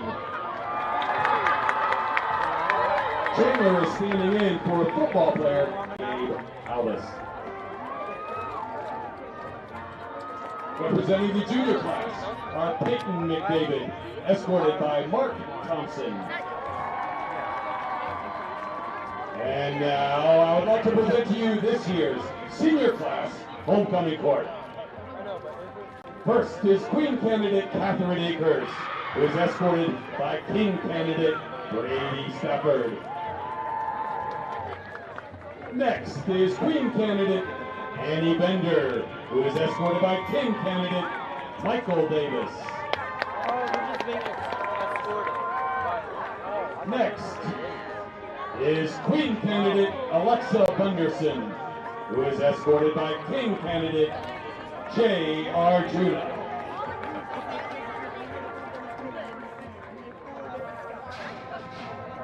Next is Queen candidate Brooklyn Davis, who is escorted by King candidate Chet Koba.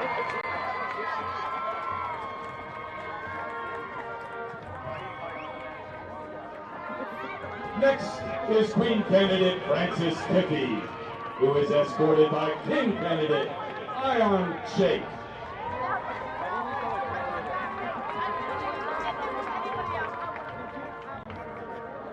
And next we have Queen candidate Delaney Woody, who is escorted by King candidate Jack Weber.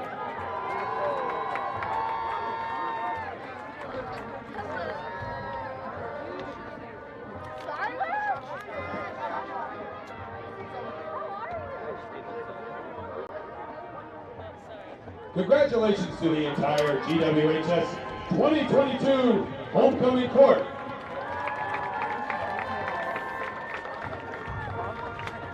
Crowning this year's king will be last year's homecoming king, Anderson Goldman. Congratulations to the 2022 GW Homecoming King, Jay Arjuna. Congratulations, Jay.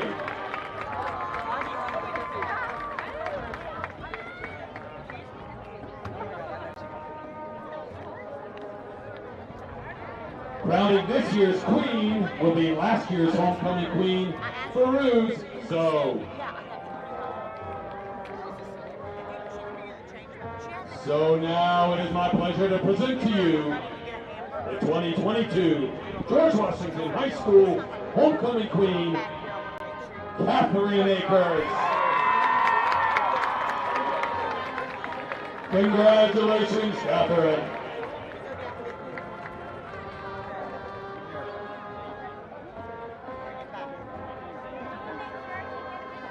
Once again, congratulations to the entire GWHS Homecoming Court.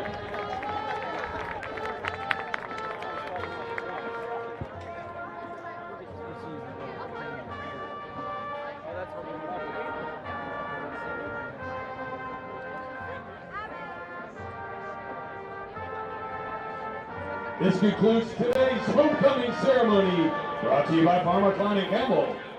Once again, congratulations to the entire court, and thanks again to all Patriots for a very successful homecoming week.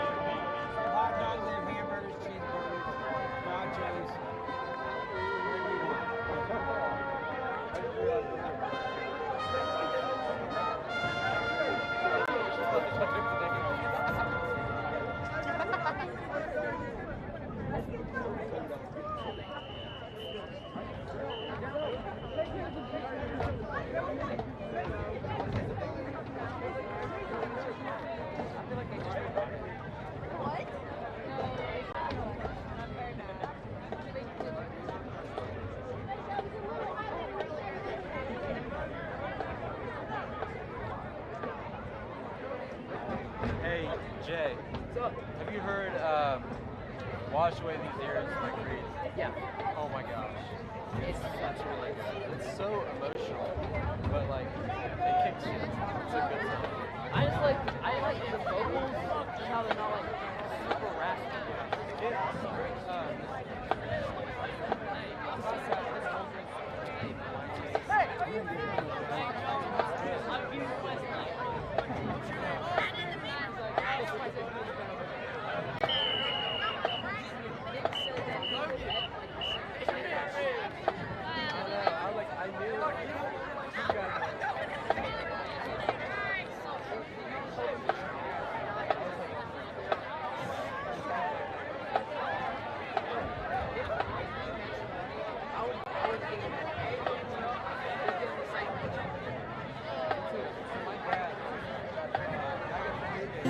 Toyota is the best place to sell or trade your car. We know people want a fair deal, so we're proud to be a participating dealer in Kelly Blue Book Instant Cash Offer. You can get an offer to purchase your vehicle even if you don't buy one from us. If you want to trade, we'll give you up to 130% of book value for your car, and you can choose from the best selection in the area. With deals like this, why wait to upgrade to the car of your dreams? Just go to Toyota.com and see for yourself. What started as the Parmar Oil Company in 1967 has grown into 116 convenience stores in 4 states. Parmar convenience stores offer monthly product specials and grab-and-go items. Located just down the street from where you live, Parmar stores are all about being your above-par convenience store. If you don't have a Parmar store near you now, you will soon. Parmar Convenience Stores, neighbors serving your community and making life a little bit easier every day. Okay, Amy, are you going to pass or press your Dutch? I'm going to press my Dutch. No whammy, no whammy, no whammy. Stop! All right, Wes, your turn. Are you going to pass or press your Dutch? I'm going to press my Dutch. No whammy, no whammy, no whammy. Stop! That's the grand prize! Congratulations, Wes. You've won this brand new Kia Sportage for only $269 a month. Make sure you are informed. With HD Media, we are leading the state in local, digital, and print media. We are storytellers. We focus on education, health, entertainment, politics, opinions, sports, and the outdoors. Through our websites, print, or social and mobile apps. We work every day to enhance the lives of our customers by informing, entertaining, and empowering our readers in the communities we serve. We are HD Media.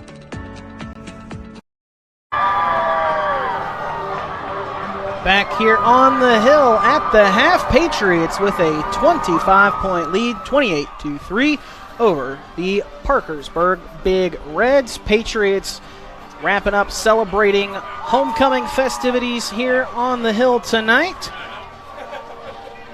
And we got to see those homecoming festivities if you tuned in there earlier in this halftime break. Adam Rogers, Will Vance, our Media Center crew, happy to have you with us here tonight from our Frontier Communications broadcast booth on our Parmar Stores Game of the Week. We appreciate you tuning in to tonight's contest as the teams warm up and get ready to start half number 2. They're going to put 3 minutes back up on the clock to allow these teams to warm up. But while we're here, I want to thank our sponsors for tonight's broadcast: West Virginia Coal Association, Martin Transport, Summit Community Bank, Mullins Plumbing and Heating, Huntington Bank, and the Herald Dispatch, or I should say Herald Dispatch and Charleston West Virginia Gazette Mail, HD Media sponsoring us. And again, don't forget, coming up, actually I believe it's already out per Doug Scaff in our interview at halftime last week, HD Media Plus coming soon. Again, full story coming out in the papers here soon, but it'll be a one-stop shop for all of the streaming that HD Media is offering now on our high school game day platform, their sports betting show, Outside the Echo Chamber with Doug Scaff, a lot of different shows being produced by HD Media now, getting into the video world here in year number 2 of our venture on high school game day. And we're happy that you have joined us for another Football Friday night in West Virginia. And Will, not a whole lot of stats for Parkersburg there in the first half until the end of the half really started going for them. But GW dominating on the scoreboard and in the stat sheet.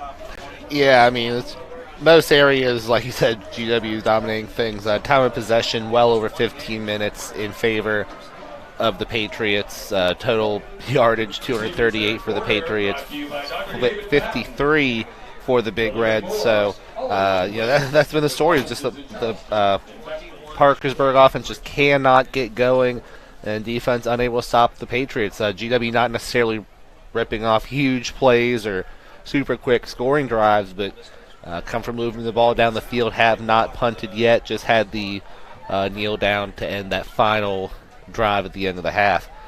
Fenwick 18 of 21, being very efficient through the air so far in this one, with one touchdown so far. That one two touchdowns to Keegan Sack and Hatfield.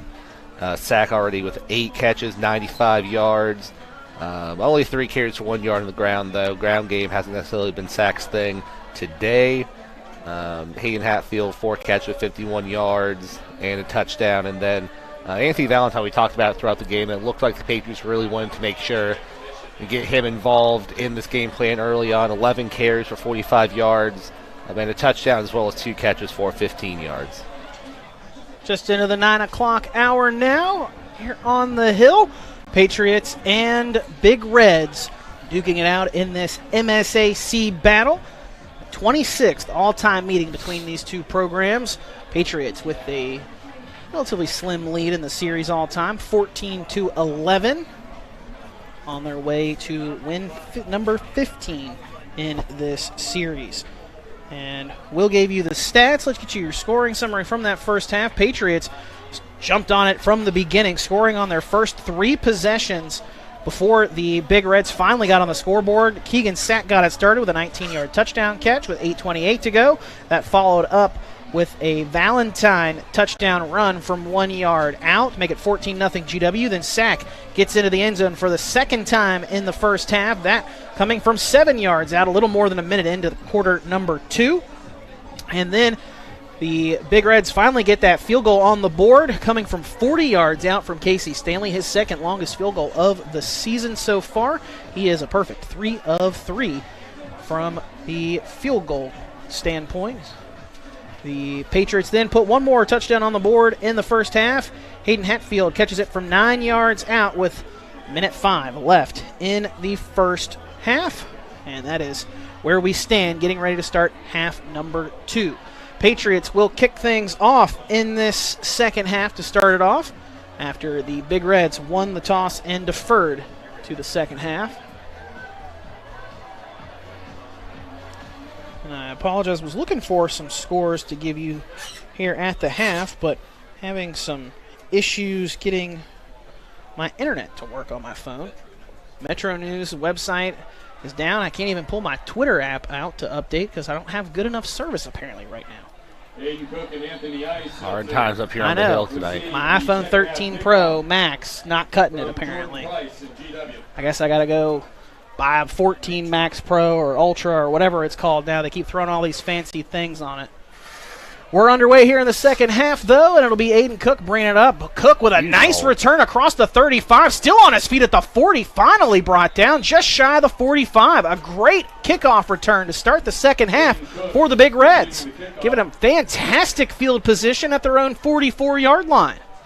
And that's the way to come out to start this second half with a nice kickoff return. And now let's find out if the Big Reds offense can do something with this good field position. Yeah, that was a huge lane to go ahead and get his team put into a good spot to start things off. Not quite able to break as big as I'm sure he would have liked to, but still able to give his team, I believe, the best field position they've had all game. In terms of starting drive, I believe you're right, Will. Again, the Patriots scored on their first 4 possessions of the game. Would have been 5, but they kneeled it out at the end of the half just with little time remaining in the first half just to go to the locker room with the 25-point lead. Handoff goes to Cook here on the opening play of the second half, and he will get up to the 48-yard line. Give him 4 on first down, bring up 2nd and 6. Don't forget, we'll have our Kroger player of the game coming up for you here later on in this second half once we get deeper into the fourth quarter. Cook so far accounting for more than half of Parkersburg's total offense with 5 carries for 30 yards, including that 21-yard burst that set up that scoring, or kicked off that scoring drive Parkersburg had for that field goal. Cook in the backfield with Parsons sending a man in motion. That's Matthew Stolniker. Handoff goes to Cook up the middle, and he will get into Patriot territory across midfield down to the 47-yard line. So that'll bring up 3rd and 1. And it's got a quick look at the radar shown to me. The rain is starting to make its way closer and closer to our area. But so far, still dry here on the hill. Parsons in the shotgun, 3rd down, keeps it himself on a read option, has the first down inside the 40, inside the 30, down to the 25, and he gets a big lick from Anthony Valentine. Just puts a shoulder into him and drops him to the ground, but a first down run for David Parsons. Getting it done with his feet there, down to the 27-yard line. A huge play there. Good job getting his team into it. At least it looks like getting close to field goal range, and we know they have a pretty good kicker now. 1st and 10 for the Big Reds from the Patriot 27. Parkersburg knocking on the red zone territory. Cook goes in motion, and we're going to have, I believe, an offside against the Patriots. Man in the trenches jumping early. I believe that was Lath Ganem again. Yeah, I think it was Ganem again. He had that same issue during the opening drive, I believe. Or during Parkersburg's opening drive. Yeah, during Parkersburg's opening drive, Ganem had an offside call that gave the Big Reds a free first down. Patriot defense was ultimately able to bounce back and force the Big Reds to punt.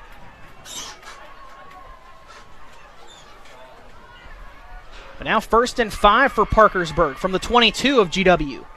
Opening drive of the second half. Fake the jet sweep, and Parsons is swallowed up in the backfield.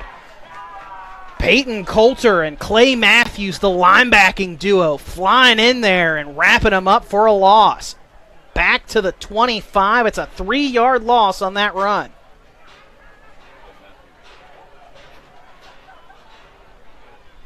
Bring up 2nd down and 8 now for the Big Reds offense. Parkersburg taking a little while here in the huddle. Under 9 to go in this third quarter. Opening possession of the second half. Parsons in the shotgun, takes a snap, hands off to his tailback, Cook, on a counter, and he is wrapped up again by Peyton Coulter in the backfield. Once more, a 1-yard loss on that run this time. And we've talked a lot. Well, we've caught a lot of GW games this year. Peyton Coulter is the heart of this defense for GW. He does everything there from that linebacking spot. Yeah, he doesn't have a whole lot of size, but that's about all he's lacking. Has great instincts, great speed, ends up in the backfield an awful lot, and also does a good job of keeping the rest of these guys focused and letting them know what they're doing. Really, one of the quarterbacks is not the quarterback on this defense. 3rd and 9, timeout requested and granted to head coach Matt Kimes of the Big Reds. 8:03 to go in the third quarter. Parkersburg trailing, but marching toward the red zone. We'll step aside for a short break and then be back with more of our high school game day Parmar Stores Game of the Week right after this. I'm attorney Bobby here Warner. for you. Congress recently created a fund to compensate victims of Camp Lejeune who were exposed to toxic waters between 1953 and 1987. If you or a loved one were diagnosed with cancer or other health issues related to toxic water exposure at Camp Lejeune, call today for a free case evaluation. Bobby Warner, now's the time. Call 345-6789. Back on the hill, a little less than 4 minutes into this third quarter. Big Reds have been marching their way down the field. It started the second half off with a great kickoff return by Aiden Cook, and then Cook and the Big Reds offense have marched it all the way down to the GW 26, but a 3rd and 9 coming up. Patriots coming on some pressure, and a screenplay attempted for Aiden Cook falls incomplete, and that'll bring up 4th down now for this Big Red offense. The question is do the Big Reds take the points with a field goal try, or do they try to go for it on 4th down and keep the drive alive? Well, for one thing, good job by that was a well thought out play there to try to take advantage of the aggression this Patriot defense has been showing. Just couldn't complete that screen pass, but at this juncture in the game, after seeing what's happened up till now, I don't think just taking the points will cut it anymore. If they have any intention of winning, they have to try to go for it, try to get 7 and not 3. 4th and 9 here on the opening drive of the second half. Pass toward the end zone, and we're going to have a pass interference call. Parsons was looking down the near sideline for Casey Stanley, and Stanley was in step-by-step coverage by Anthony Valentine, but Valentine never turned his head back around to look for the football and may have had his hands in there trying to prevent Stanley from making that grab. So that's an unfortunate result for the Patriot defense. Would have been a stop and a turnover on downs. Instead, it's a free first down for the Big Reds offense, and they're going to set up 1st and 10 from inside your own 15 now. It's up to 13 now, and that's just one of those things. If you don't look and turn for the ball, they're going to get you with it almost every time. So now Big Reds in the red zone at the 13-yard line. Parsons in the shotgun. Sends a man in motion. That's Ice, and they'll hand it off to him on a jet sweep out to the far side of the field. He's got a block in front of him. Going to get down inside the 10, and we've got a couple of flags flying in on this one. Ice is near the first down is where he's brought down, but again, multiple flags flying on this play. We'll wait the result of this. It is going to be a hold on Parkersburg. The question is where do they ultimately enforce it from, because that will dictate the yardage marked off. The hold was against Clay Matthews from the Patriots, trying to get around that edge, trying to let their guy find the corner, but they held a little bit as they were doing it. So they're going to march that off from the 18, I believe. It was already 5 yards behind the line of scrimmage. So effectively wiping out 28. That, doing more than wipe out that that pass interference call. Still a first down, though, for the Big Reds offense, despite that holding call. They'll put them back to the 28. It's effectively a 15-yard penalty. Parsons in the shotgun, bobbles the snap, picked up by Cook, and Cook is met in the backfield by Gunnar Flores, the first man to hit him, and then finishing him off once again is Peyton Coulter. And that's definitely not the direction you want to go now if you're the Big Reds offense. Back down to the 34-yard line now. 6-yard loss on that run, on that bobbled snap. Parsons just, tried to hand it off, I think, before he actually had control of the football, and then Cook, fortunately, with the heads-up play, the senior scoops it up and tries to make something out of it. But unfortunately, standing 5 yards back in the backfield, you can only do so much when you pick up a ball. Play action. Parsons under some pressure, able to throw it out and complete it to Cook, but he is quickly met by, once again, Peyton Coulter, doing a great job there at that linebacker spot. Sniffing him out, holding him to just a 2-yard gain.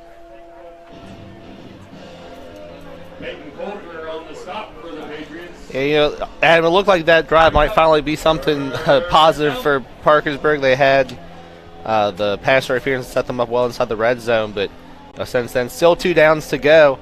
But just a rough sequence of events here for Parkersburg, pushing them back past the 30. 3rd and long. Big Reds have to get all the way down to the 3-yard line to pick up a first down. Man in motion, that is Ice. Fake it to him. Screen play caught by Cook. Cook, bring it down inside the 20. Screen pass complete to Aiden Cook. And he is stopped well shy of the yard to gain. So now out will come the field goal unit, and that's a big win for the Patriot defense, Will. After giving up that pass interference call on 4th down, now you force the field goal try. Yeah, when that happens, it can really really hit a defense hard to give up that type of foul, especially the pass interference. But good job there, and good job of getting, I think, a finger on that field goal attempt. 33-yard try is no good. And Patriot defense does its job and holds the Big Reds off the scoreboard. 5:11 to go. We'll keep you right here as the Patriots get ready to start things offensively here in just a moment. Take this opportunity to thank our sponsors, West Virginia Coal Association. Coal keeps the stadium lights on. Martin Transport. Join our team of professional drivers for the best pay and benefits. Learn more at driveformartintransport.com. Summit Community Bank, a Forbes magazine best bank in West Virginia. Find out more at mysummit.bank. And Mullins Plumbing and Heating, a proud partner of GameDay. Contact us today for a free consultation. And Huntington Banks, full online and local banking, also convenient and easy. Find us at huntington.com. Don't forget, Rick Ryan will have a full recap of tonight's contest in the online later this evening, and will be in print later on tomorrow morning. Valentine takes a first down carry and will bring it up to the 29-yard line. Pickup of 9 up. Bring up 2nd and 1. Also want to make certain that we thank Klasky Orthodontics as well. Appreciate their sponsorship. And don't forget, Kroger will have our player of the game for you coming up in this 4th quarter, which we're 4.5 plus away from in game time right now. Patriots with a 28-point lead. Handoff goes to Sack coming to the near side. Sack has the first down and then some. As he turns up field, gets it across the 40, and he'll be forced out of bounds at the 44. Pushed out on the 44-yard line. Nice run there by Keegan Sack. He and Anthony Valentine, a pretty nice 1-2 combo there for the Patriot offense this evening, whether it's rushing the ball or catching the ball. Yeah, Sack now well over 100 total yards, 16 rushing, 95 receiving on 8 carries, or 8 catches, and a touchdown. Sack in the backfield with Fenwick in the shotgun. A high snap, Fenwick pulls it down, a screen play out to Sack, and Sack is quickly met in the backfield. Swallowing him up there for a loss is the defensive end. Austin Fleming, the senior, brings him down for a big loss there. Back inside the 40-yard line to the 38. It's a 6-yard loss on that run by Keegan Sack. He's had a couple of those runs where he's just been blown up and had nowhere to go, trying to make something, and then ultimately he keeps his legs moving and loses an extra yard or two. For as tested as it's been, the Parkersburg defensive front has held up reasonably well. Fenwick had all the time he needed and found a man across the middle at the 50-yard line, but Hunter Giacomo just couldn't haul it in. A little bit low, but with nobody around him. Probably should have come up with that one. Andrew Williamson, the outside linebacker, was about the closest man, and he was a good 3 or 4 yards away. Giacomo just couldn't hold on to that football. Incompletion brings up 3rd and long for the Patriot offense, as Clyde May will come out now to replace Clay Matthews in the backfield. May been picking up more and more playing time as a freshman over the last couple of weeks. Fenwick pulls the high snap down under some pressure, throws across the middle, and that is incomplete. And there we get a flag thrown in all the way from the judge on the near side of the field. A emphatically thrown flag. Yeah, the official right there in front of the play didn't throw the flag, but I believe that was Keegan Sack who got tangled up with the defender trying to go up for the catch.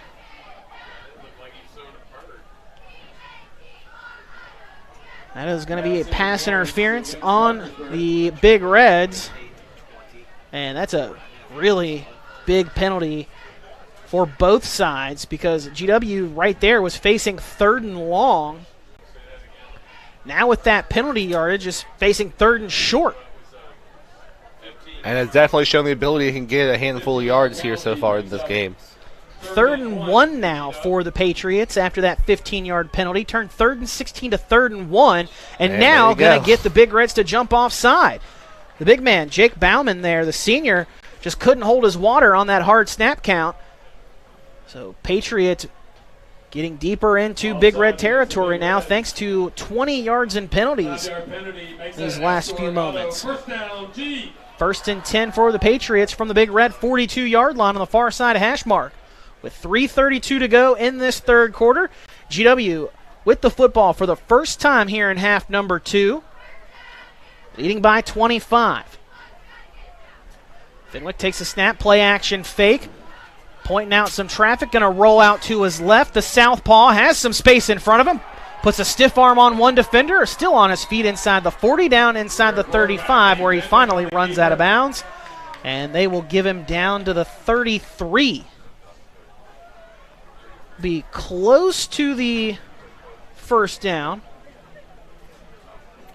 Pickup of 9. Bring up 2nd and 1. Another example of what we mentioned a little bit earlier. He's not necessarily running quarterback, but can go ahead and pick up a good chunk here and there when he can.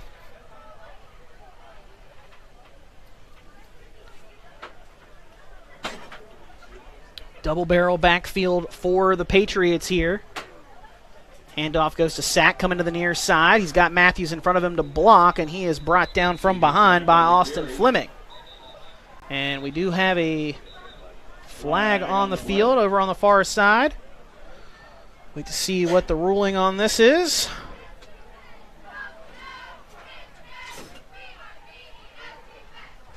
Let's see. Shot block? I'm not really sure what that was. Voting against the Patriots. Oh, holding.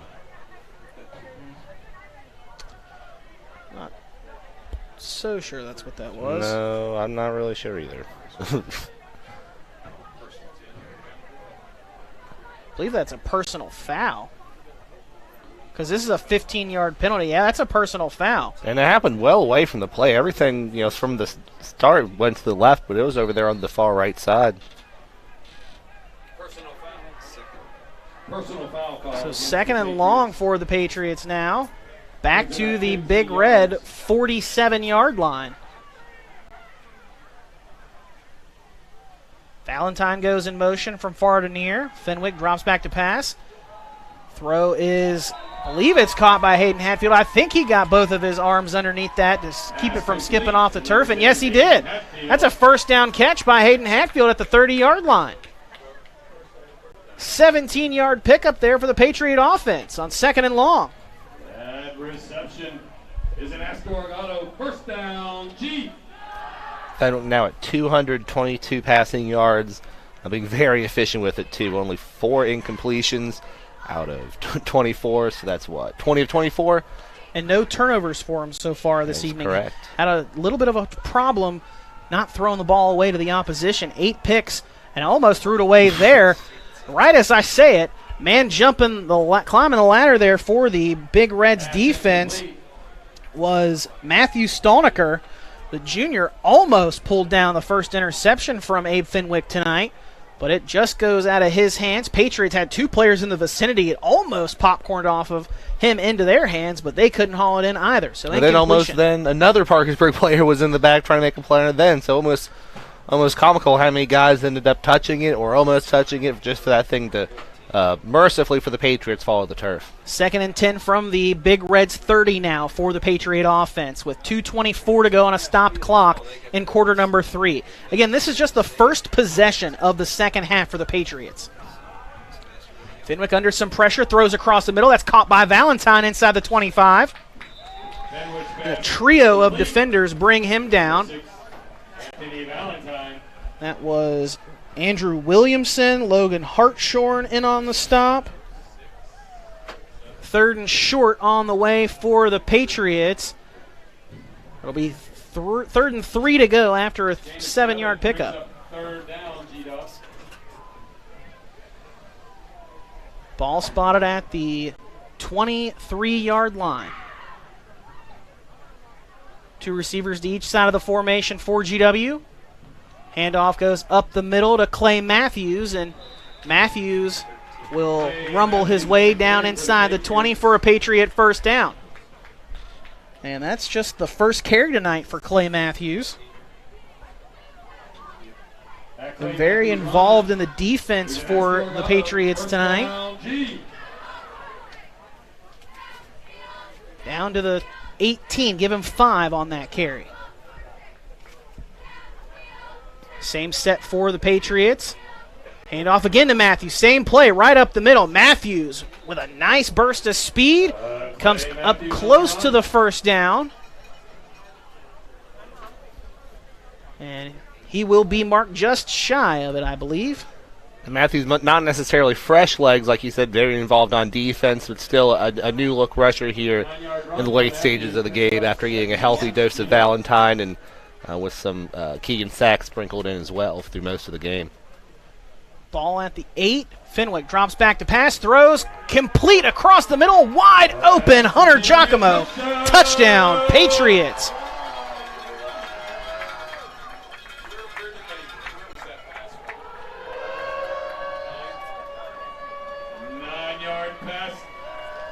Giacomo with his first touchdown of the evening, second of the night, or excuse me, second of the season.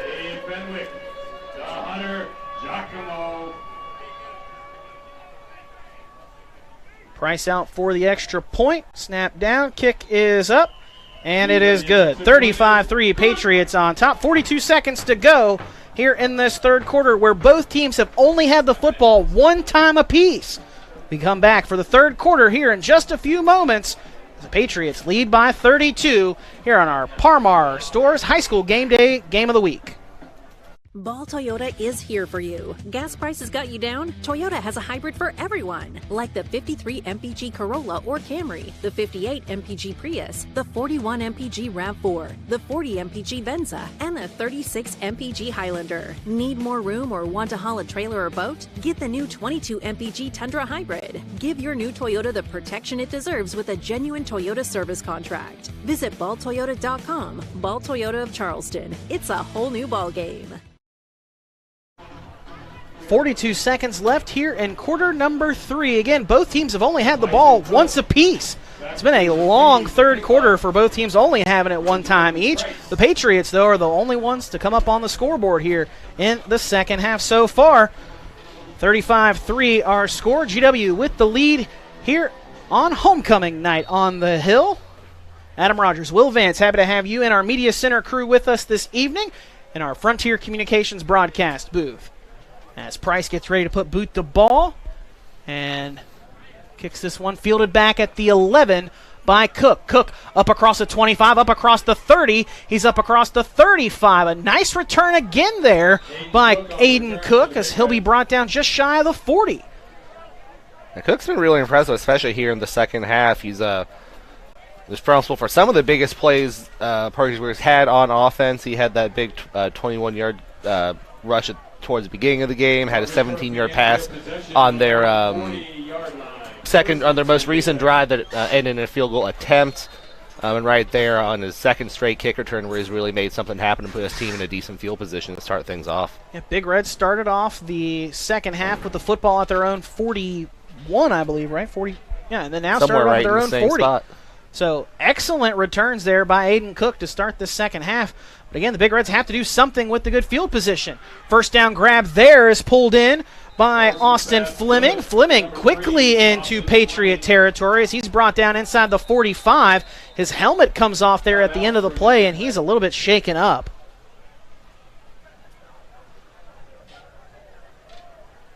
The training staff going to come over and see to him. We will step aside for a quick break while they take a look at him. Patriots on top with 24 seconds to go, leading 35-3. Big Reds, though, now in Patriot territory. We'll step aside for a break and be back with more of our high school game day Parmar Stores Game of the Week right after this.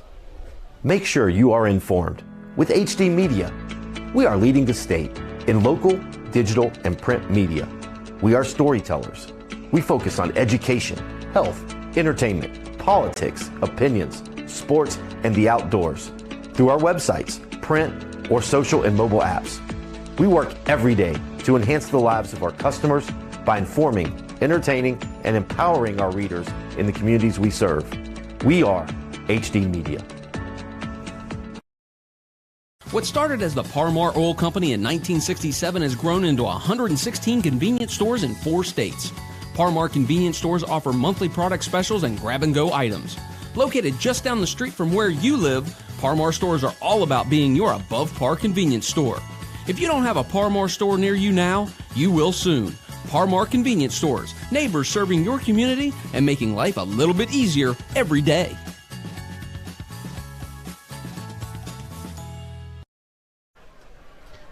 Great to see Austin Fleming able to get back and leave the field under his own power. Hopefully nothing too serious of an injury there. Did make a great grab for his Big Reds offense. Sets up the offense 1st and 10 from the Patriot 44. Handoff goes to Aiden Cook. Cook makes his way down inside the 40 before he's wrapped up from behind by Peyton Coulter. And Cook will make his way down to the 38. And Adam, on that previous play, right before I realized Fleming got a little banged up on it, I have to say, first catch for him, and he's usually a really big part of this team, one of their top 2 receivers. A guy who they really look to usually early and often, just not able to make an impact in this game. Into the third quarter, we'll step aside for a quick break and be back with fourth quarter action for you right after this. Patriots lead by 32 points as we head to quarter number 4 on our high school game day Parmar Stores Game of the Week. August 5th, 2013 was supposed to be the happiest day of my life. It turned into a nightmare. Harmony was too big for me to pass through my pelvis. They thought the best option was to put the vacuum on her. She begged for a C-section over and over and over. They wanted to rush through it. Once Harmony came out, it probably wasn't 5 minutes. They rushed her to NIC unit, and then her head swelled the size of a watermelon. It pretty much crushed her whole skull. Ben Salingo was recommended to us by a family friend that he had represented. Having Ben Salingo on our side changed everything for the better. From day one, he did everything for us. He kept in touch with us pretty much on a daily basis to let us know what was going on, and even back underway here in the fourth quarter. Handoff on a jet sweep goes to Anthony Ice. And Ice will come up just shy of the first down, about a 2 yards shy of that first down. Well, we have a flag that comes down on that play as well, a chop block against the Big Reds. Block below the waist against Parkersburg. They will march off this penalty from the spot, which was thrown around the 40-yard line. A lot of times the challenge when you run one of those end arounds or jet sweeps or however you want to phrase it is you got to have your lineman set that edge. And sometimes if you can't get that edge set cleanly, it either gets blown up or it turns into a penalty. We saw the latter just now. So ball back at midfield now for the Big Reds after that block below the waist, chop block. 5 seconds into this fourth quarter. Patriots on top by 32.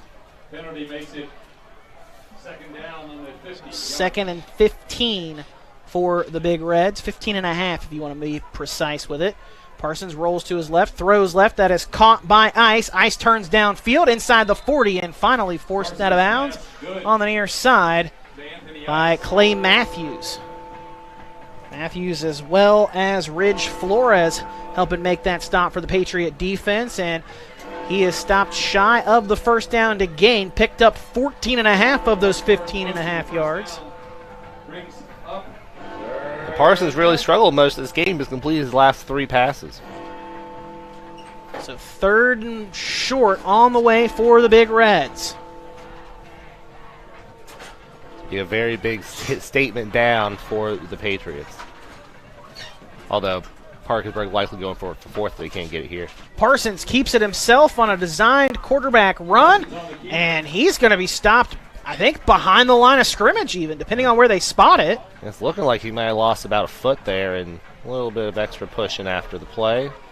Officials trying to separate the players quickly, keep things from getting chippy. And he is going to be stopped short of the first down. Again, still waiting on him to spot the football, so we can tell you. He did lose a yard there, back to the 36-yard line. About 4, nearly 2. Yeah, not quite a full 2, but a little more than 1.5. Call it $1.75 if you really want to. Double barrel shotgun for the Big Reds. Fourth and a long one. And Parsons is swallowed up in the backfield. Patriot defense does its job and gets the stop. Coming up with that stop is Hunter Giacomo in the backfield. And the Patriot defense does its job once again, holding the Big Reds off the scoreboard for the second time in this half, despite starting with great field position. Yeah, and that's huge. That's really a statement series of plays there for this Patriot defense. At home, not letting a team that's hanging around get anything extra. They're really using the strength of that team, the defensive linemen, to get it done. 5 wide set for the Patriots here. Fenwick drops back to pass, has plenty of time, finds Valentine at the 41-yard line, tries to turn upfield, but he is quickly wrapped up and brought down there by Andrew Stolniker, and now we've got a flag that comes flying here at the end of the play. Some chirping on both sides, but I think it's going to be the Big Reds that get the penalty on this one. And it's going to be a personal foul on Parkersburg. Personal foul against Parkersburg. And since that's after the play, too, wouldn't mattered anyway, but they will tack on that yardage to the end of the run, and that will give the Patriots a first down into Big Red territory. Yeah, we are starting to see a handful of frustration fouls on both sides. It's not just the team that's down on the scoreboard that might get a little bit of irritation out there. I think a couple drives ago, GW got backed up for a personal foul, so just a little bit should be not out of hand or anything like that. Just guys getting a little frustrated out there on a lopsided evening. 1st and 10 for the Patriots from the Parkersburg 42. Fenwick throws it to the near side, trying to find Anthony Valentine. He did make the catch, but he was out of bounds when he hauled it in. So incompletion will bring up 2nd and 10 for the Patriot offense from the Big Reds 42-yard line. Clock stopped with 10:16 to go here in the 4th quarter. Patriots trying to add to that lead. Field goal or a touchdown here would put the Patriots on top by the required 35 or more in the 4th quarter to start this running clock. Fenwick throws a screen to the near side, caught by Hatfield. Comes back into the middle of the field where he's got the blockers. He's got a first down inside the 30, still on his feet. Finally, before a pair of Big Reds defenders bring him down. Grant Snyder helping to make that stop, as well as Andrew Stolniker. But that is a first down for the Patriots. Chains will move, and that will set the Patriots up 1st and 10 from the Parkersburg 27. It really seems like Hatfield's really filled into that kind of second go-to receiving option behind Sack. From the first game of the season, Sack was kind of the go-to guy, but in the past couple weeks, Hatfield really emerging as a strong second option. Fenwick had some pressure, but able to step up and deliver a pass to Hatfield. Hatfield breaks out of a couple of arm tackles, breaks out of another one. Inside the 15, to the 10, to the 5. Does he get to the pylon? Yes, he does. Touchdown, Patriots. A 27-yard touchdown catch by Hayden Hatfield. Really, it was about a 5-6-yard catch from Hatfield, and then he turned it into 27 yards in the score. Yeah, it looks like it was the exact same play as before. He took off the same way, was able to weave his way from the near side to the far side, but this time was able to find the corner, turn it up, and get into the end zone. Like I was just saying, Hatfield really establishing himself as one of the main threats on this offense in some place that Abe Fenwick can go with confidence, who can turn, like you just said, a not that long catch into a very long game. Low snap pulled up and put through by Jordan Price. Kick is good. Patriots lead 42-3 with 9:30 to go. We'll step aside for a quick break and be back with more 4th quarter action on our Parmar Stores High School Game Day Game of the Week.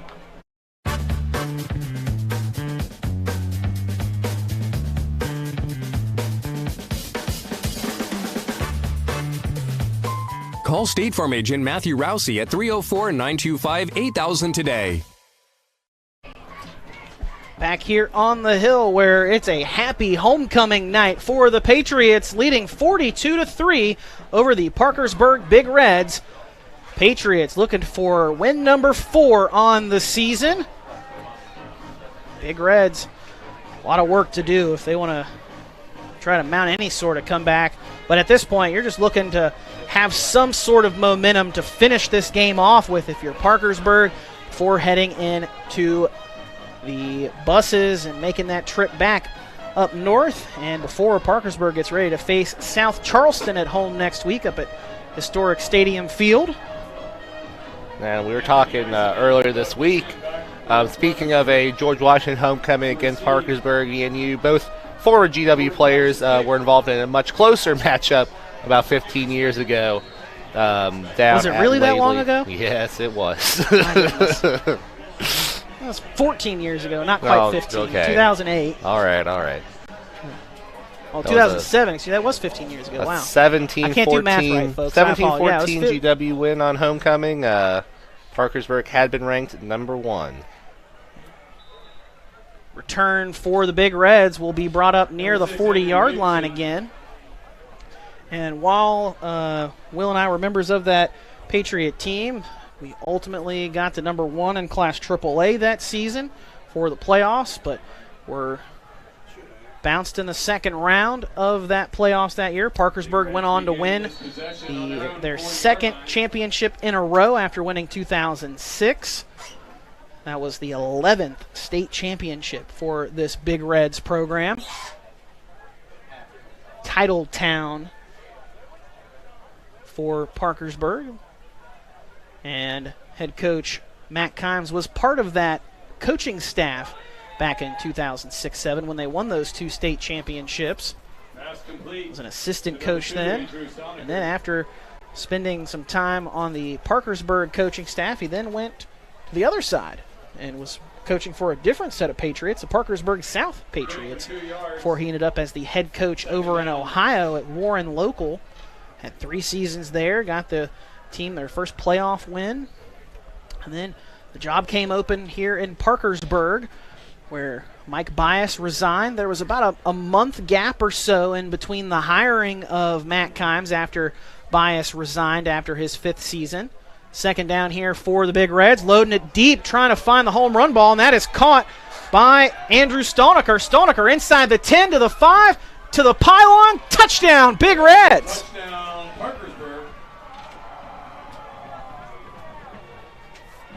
Parkersburg will stop that running clock with 7:39 to go as they bring it back within 35. Less than 35, I say. It's at 33 now. Hey, just a simple blown coverage from the Patriots. Stolniker finds himself all alone. More than doubling Parsons' passing total yardage on one play for this game. 60 yards there to put their team into double digits, presuming this field goal goes through. Or extra point, excuse me. Stanley's kick is up, and it is good. Extra point is good. 32-point lead now, again, for the Patriots with 7:39. Again, running clock stopped as the Big Reds cut it again to 32. We'll check that. I believe it stops once you get back within 35, but I could be wrong. Again, Patriots lead by 32. We'll step aside for a quick break and be back with more right after this.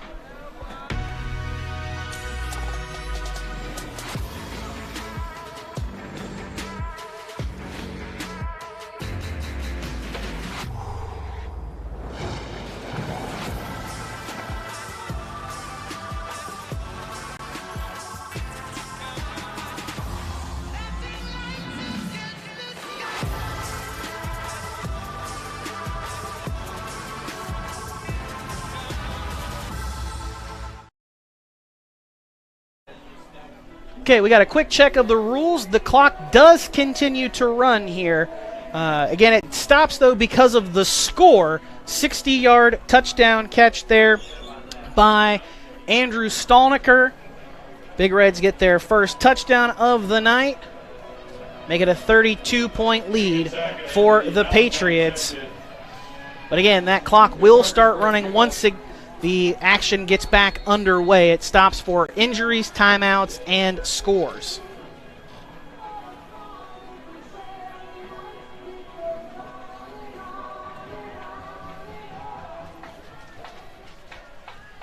Kickoff from Stanley is booted back into the end zone for a touchback, and the Patriots will get the football at their own 20-yard line to start this next drive.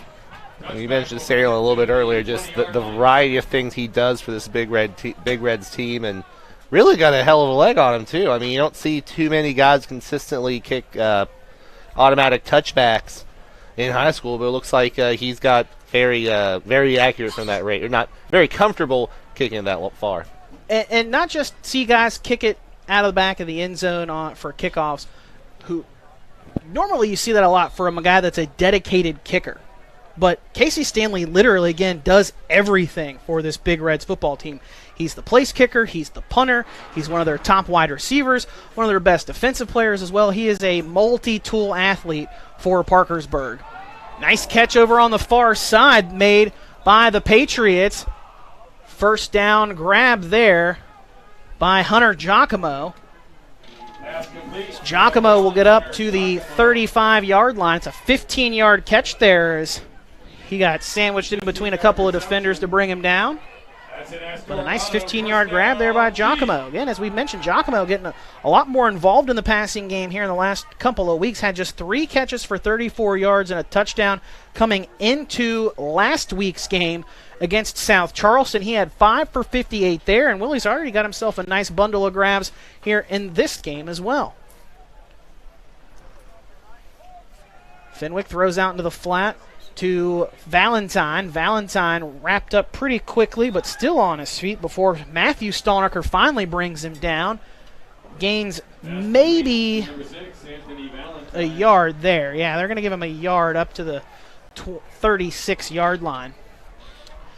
Just a reminder, we'll have our Kroger Player of the Game coming up for you here in just a little bit. A couple of Patriot players to pick from so far this evening, and some guys getting it done on both the offensive and defensive side of the ball for him. So Will's going to make his pick here in just a little bit. Second and 9 on the way for the Patriots. Handoff goes to Keegan Sack. Sack trying to bounce it wide out to the field, but Austin Fleming does a great job of shutting that down quickly. And we've got some laundry on the field here. A yellow flag sitting at about the 40-yard line.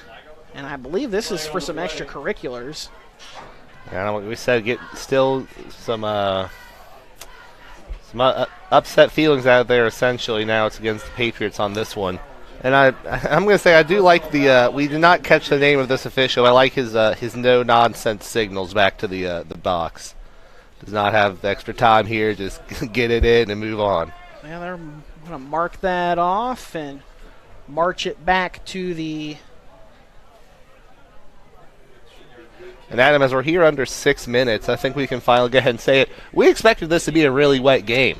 Yeah, yeah. I mean, we talked about that rain expecting to come through once we started the second half, and it has held off here, thankfully, in the Charleston area. Very appreciative of that.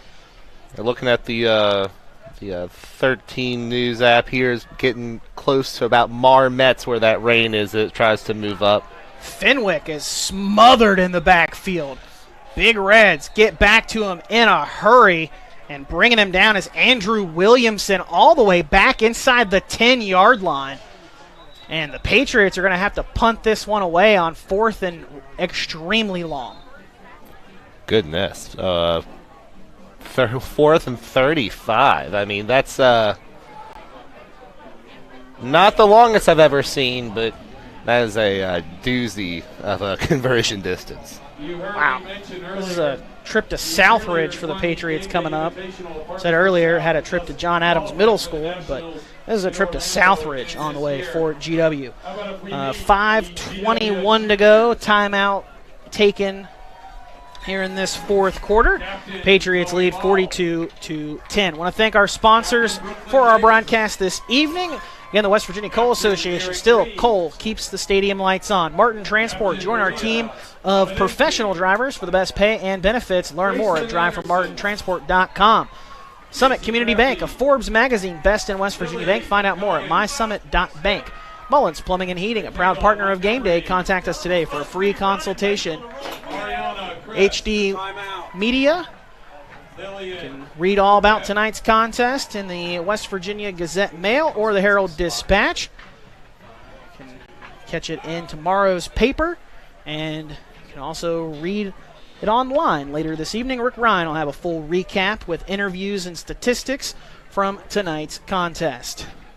Get about 6 seconds added back onto the clock there just now. Patriots going to punt it out of their own end zone.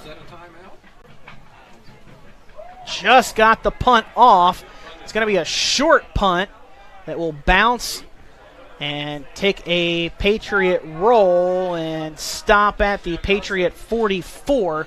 Sam Nelson was out to punt it away. Completing your cheerleaders, Savannah Grant, Ava Isaac, Cameron McCoy, Jaden Payne, Jamie Taylor, Kate Atkins, Sarah Curry. Clock rolling now. Maggie Hill, And well, as the clock runs and the Big Reds get ready to start this drive, again, you'd like to see something positive from Parkersburg to close out this contest, to at least get something going before making that trip back and get something positive toward next week. And right as I say that, a sack and a strip by the Patriot defense. Clay Matthews with another big play for the Patriots late in the contest. Last week, he had the punt block scoop and score against South Charleston that started the running clock there up at South Charleston High School in that 48-7 win over the Black Eagles. And there he gets a strip sack and recovery for the Patriot defense to give it back to the GW offense with 4:47 to go. Yeah, great individual effort for him to get there, wrap the quarterback up, and have the presence of mind to punch that ball out. As the Patriot offense heads back out there trying to close this one out. We'll go ahead and get your player of the game now. Again, brought to you by Kroger. A lot of guys threw their names into the hat for our player of the game this evening, but you've narrowed it down to just one. Yeah, a lot of ways we could have gone here. Honorable mention to Fenwick, who was very efficient with the ball, throwing for nearly 300 yards. Honorable mention to Valentine, really was featured in this game. But I'm going to give it to Hayden Hatfield. Did a very good job. 7 catches, 110 yards, 2 touchdowns. Really giving Fenwick a lot of places to go with the ball, especially there on that last scoring drive for a second touchdown, doing a good job of weaving his way through and being very difficult for the defense to bring down. So we'll go ahead and give player of the game to the Patriots, number 10, Hayden Hatfield. Really doing a great job out there as really a slot wide receiver. Abe Fenwick takes a sack there on 2nd and 10, a loss of 2 back into Patriot territory at the, loss of 3 back to the 48 of the Patriots. Bring up 3rd and long. And there's Hatfield. Yeah, you see him, our player of the game on the near side. He's played a great defensive game, too. Haven't necessarily called his name a lot, but he has definitely been in the mix defensively for the Patriots, especially in coverage. Yeah, when you're a guy in the secondary, sometimes not ever having your name called, oh, there he goes. Yeah, gets a catch there, has close to a first down after the extra effort to turn downfield. Well, not getting your name called defense isn't necessarily a bad thing. It means they're not looking at you and they're not throwing at you. You're keeping your guy well covered, and the quarterback knows better than to try to go at you.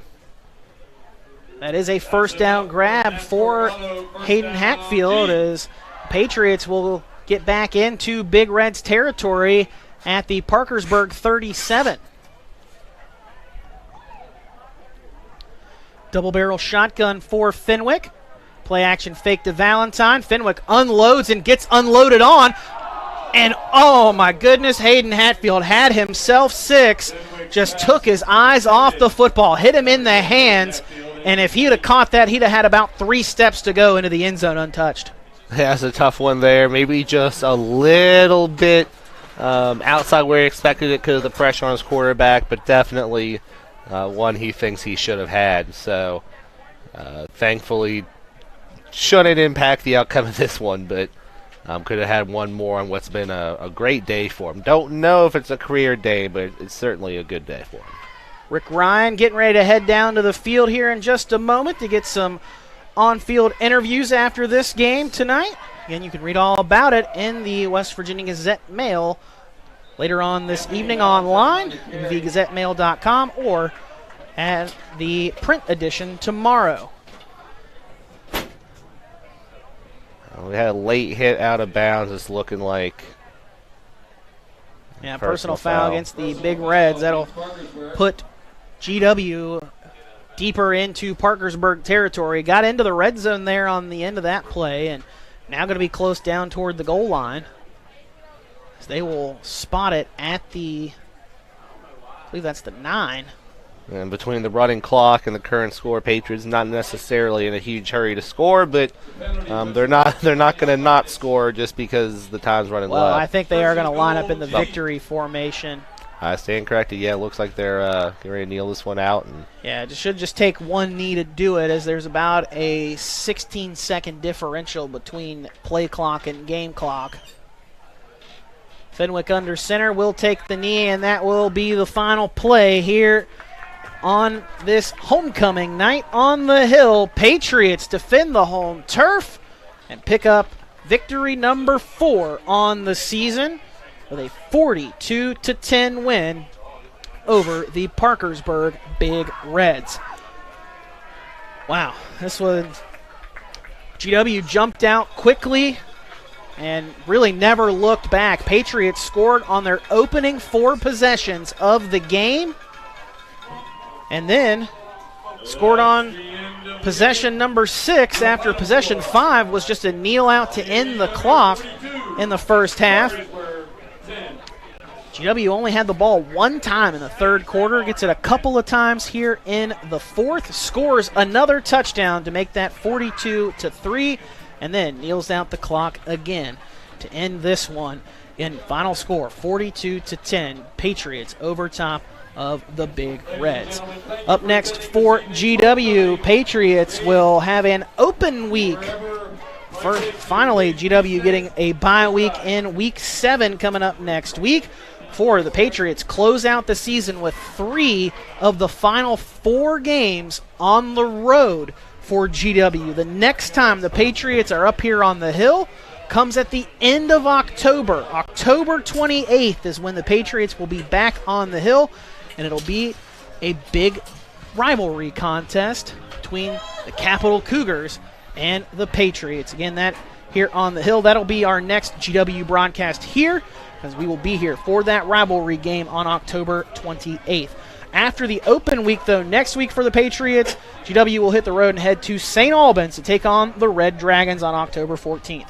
Up next for Parkersburg, after this defeat at the hands of GW, the Big Reds will go back home to take on the South Charleston Black Eagles.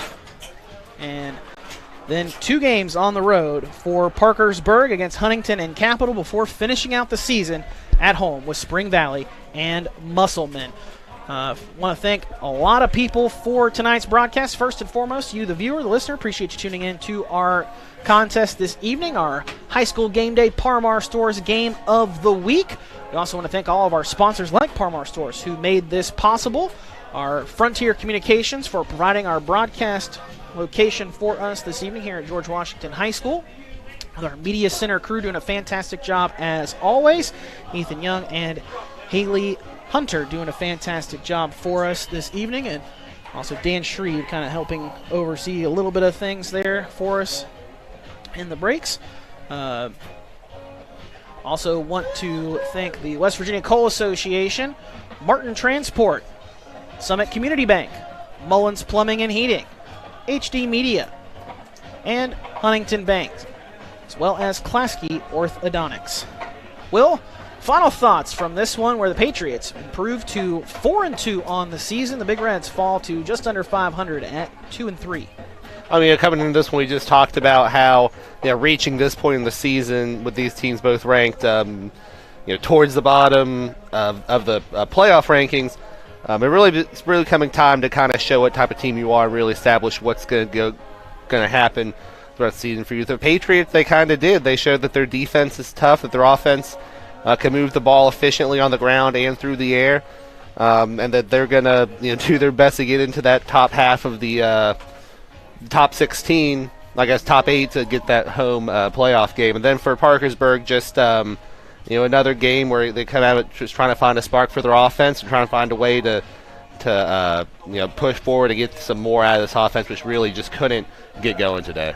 Before we wrap things up, we're going to be joined by GW assistant coach Jason Smith as he comes down from the press box. And Coach, big win for your team tonight over the Parkersburg Big Reds. Got a great offensive performance, a great defensive performance from your team again tonight. You and Coach E and the rest of the coaching staff got to be pretty happy with this victory. We practiced really well this week, and it turned over, and we really concentrated on running the ball. If we can run the ball a little bit, they're going to have problems with us. So we kind of went back to the drawing board, went back to the basics in the run game, got the play action going. The kids practiced good, and they played hard. Yeah, that running game really got started from the very first drive. You guys ran the ball, I think, 4 or 5 times to start the drive off before putting it in the air once on a back screen. And then after you got that scoring play, hit the play action on the next drive that was set up from it. You guys started rolling early on in this one, scored on your first 4 possessions and never looked back. Yeah, well, you know, they said I've mellowed. Well, I kind of went back to like when you played. I threw some of my fits this week, and I think we got a little motivated up front. Leif likes to say I have spells when I get that mad.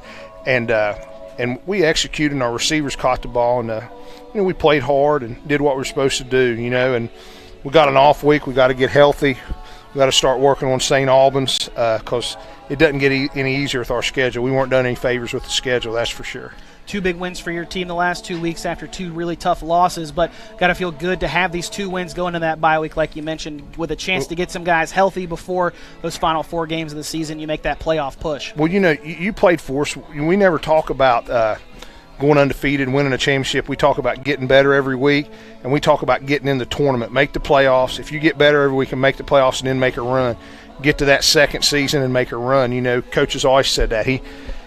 We rarely talk about winning and losing. We talk about getting better. 12th in the standings coming into tonight. Should be looking a little bit higher up in next week's playoff ratings. Yeah, we play a little better here than on the road. So Patriots have the bye week next, and then again be on the road at St. Albans in 2 weeks' time. Assistant Coach Jason Smith. Thank you guys. Thank you guys for having me. Appreciate you joining. You do a great job. Appreciate you and the kind words, Coach. And again, Patriots with the 42-10 victory over the Big Reds from Parkersburg. Well, we'll be back next week in a different location because, again, the Patriots are off. You can check out where we will be next week when RSN posts that information. And you can also, again, keep up with all of the contests that the Herald Dispatch and West Virginia Gazette Mail reporters cover each and every week. Follow HD Sports on Twitter is where they are posting a lot of that information now. Brand new account that's been in the works for a couple of weeks now. So if you're not following HD Sports on Twitter, I recommend following that account as well because it'll talk about where we will be every week for our high school game day broadcasts with Brian Nost and Bob Goebel on the other crew and Will Vance and I here. And again, that'll be online. Appreciate you tuning in to our broadcasts this evening. And we want to again thank our sponsors because without them, none of this is possible, as well as our crew doing a fantastic job. As always, Ethan Young, Haley Hunter, knocking it out of the park for us once again. That'll do it for us here on the Hill. Patriots with a homecoming win over the Parkersburg Big Reds. GW 42, Parkersburg 10. That'll do it for us here on our high school game day. Parmar Stores Game of the Week. Have a great Friday night and have a great weekend as well.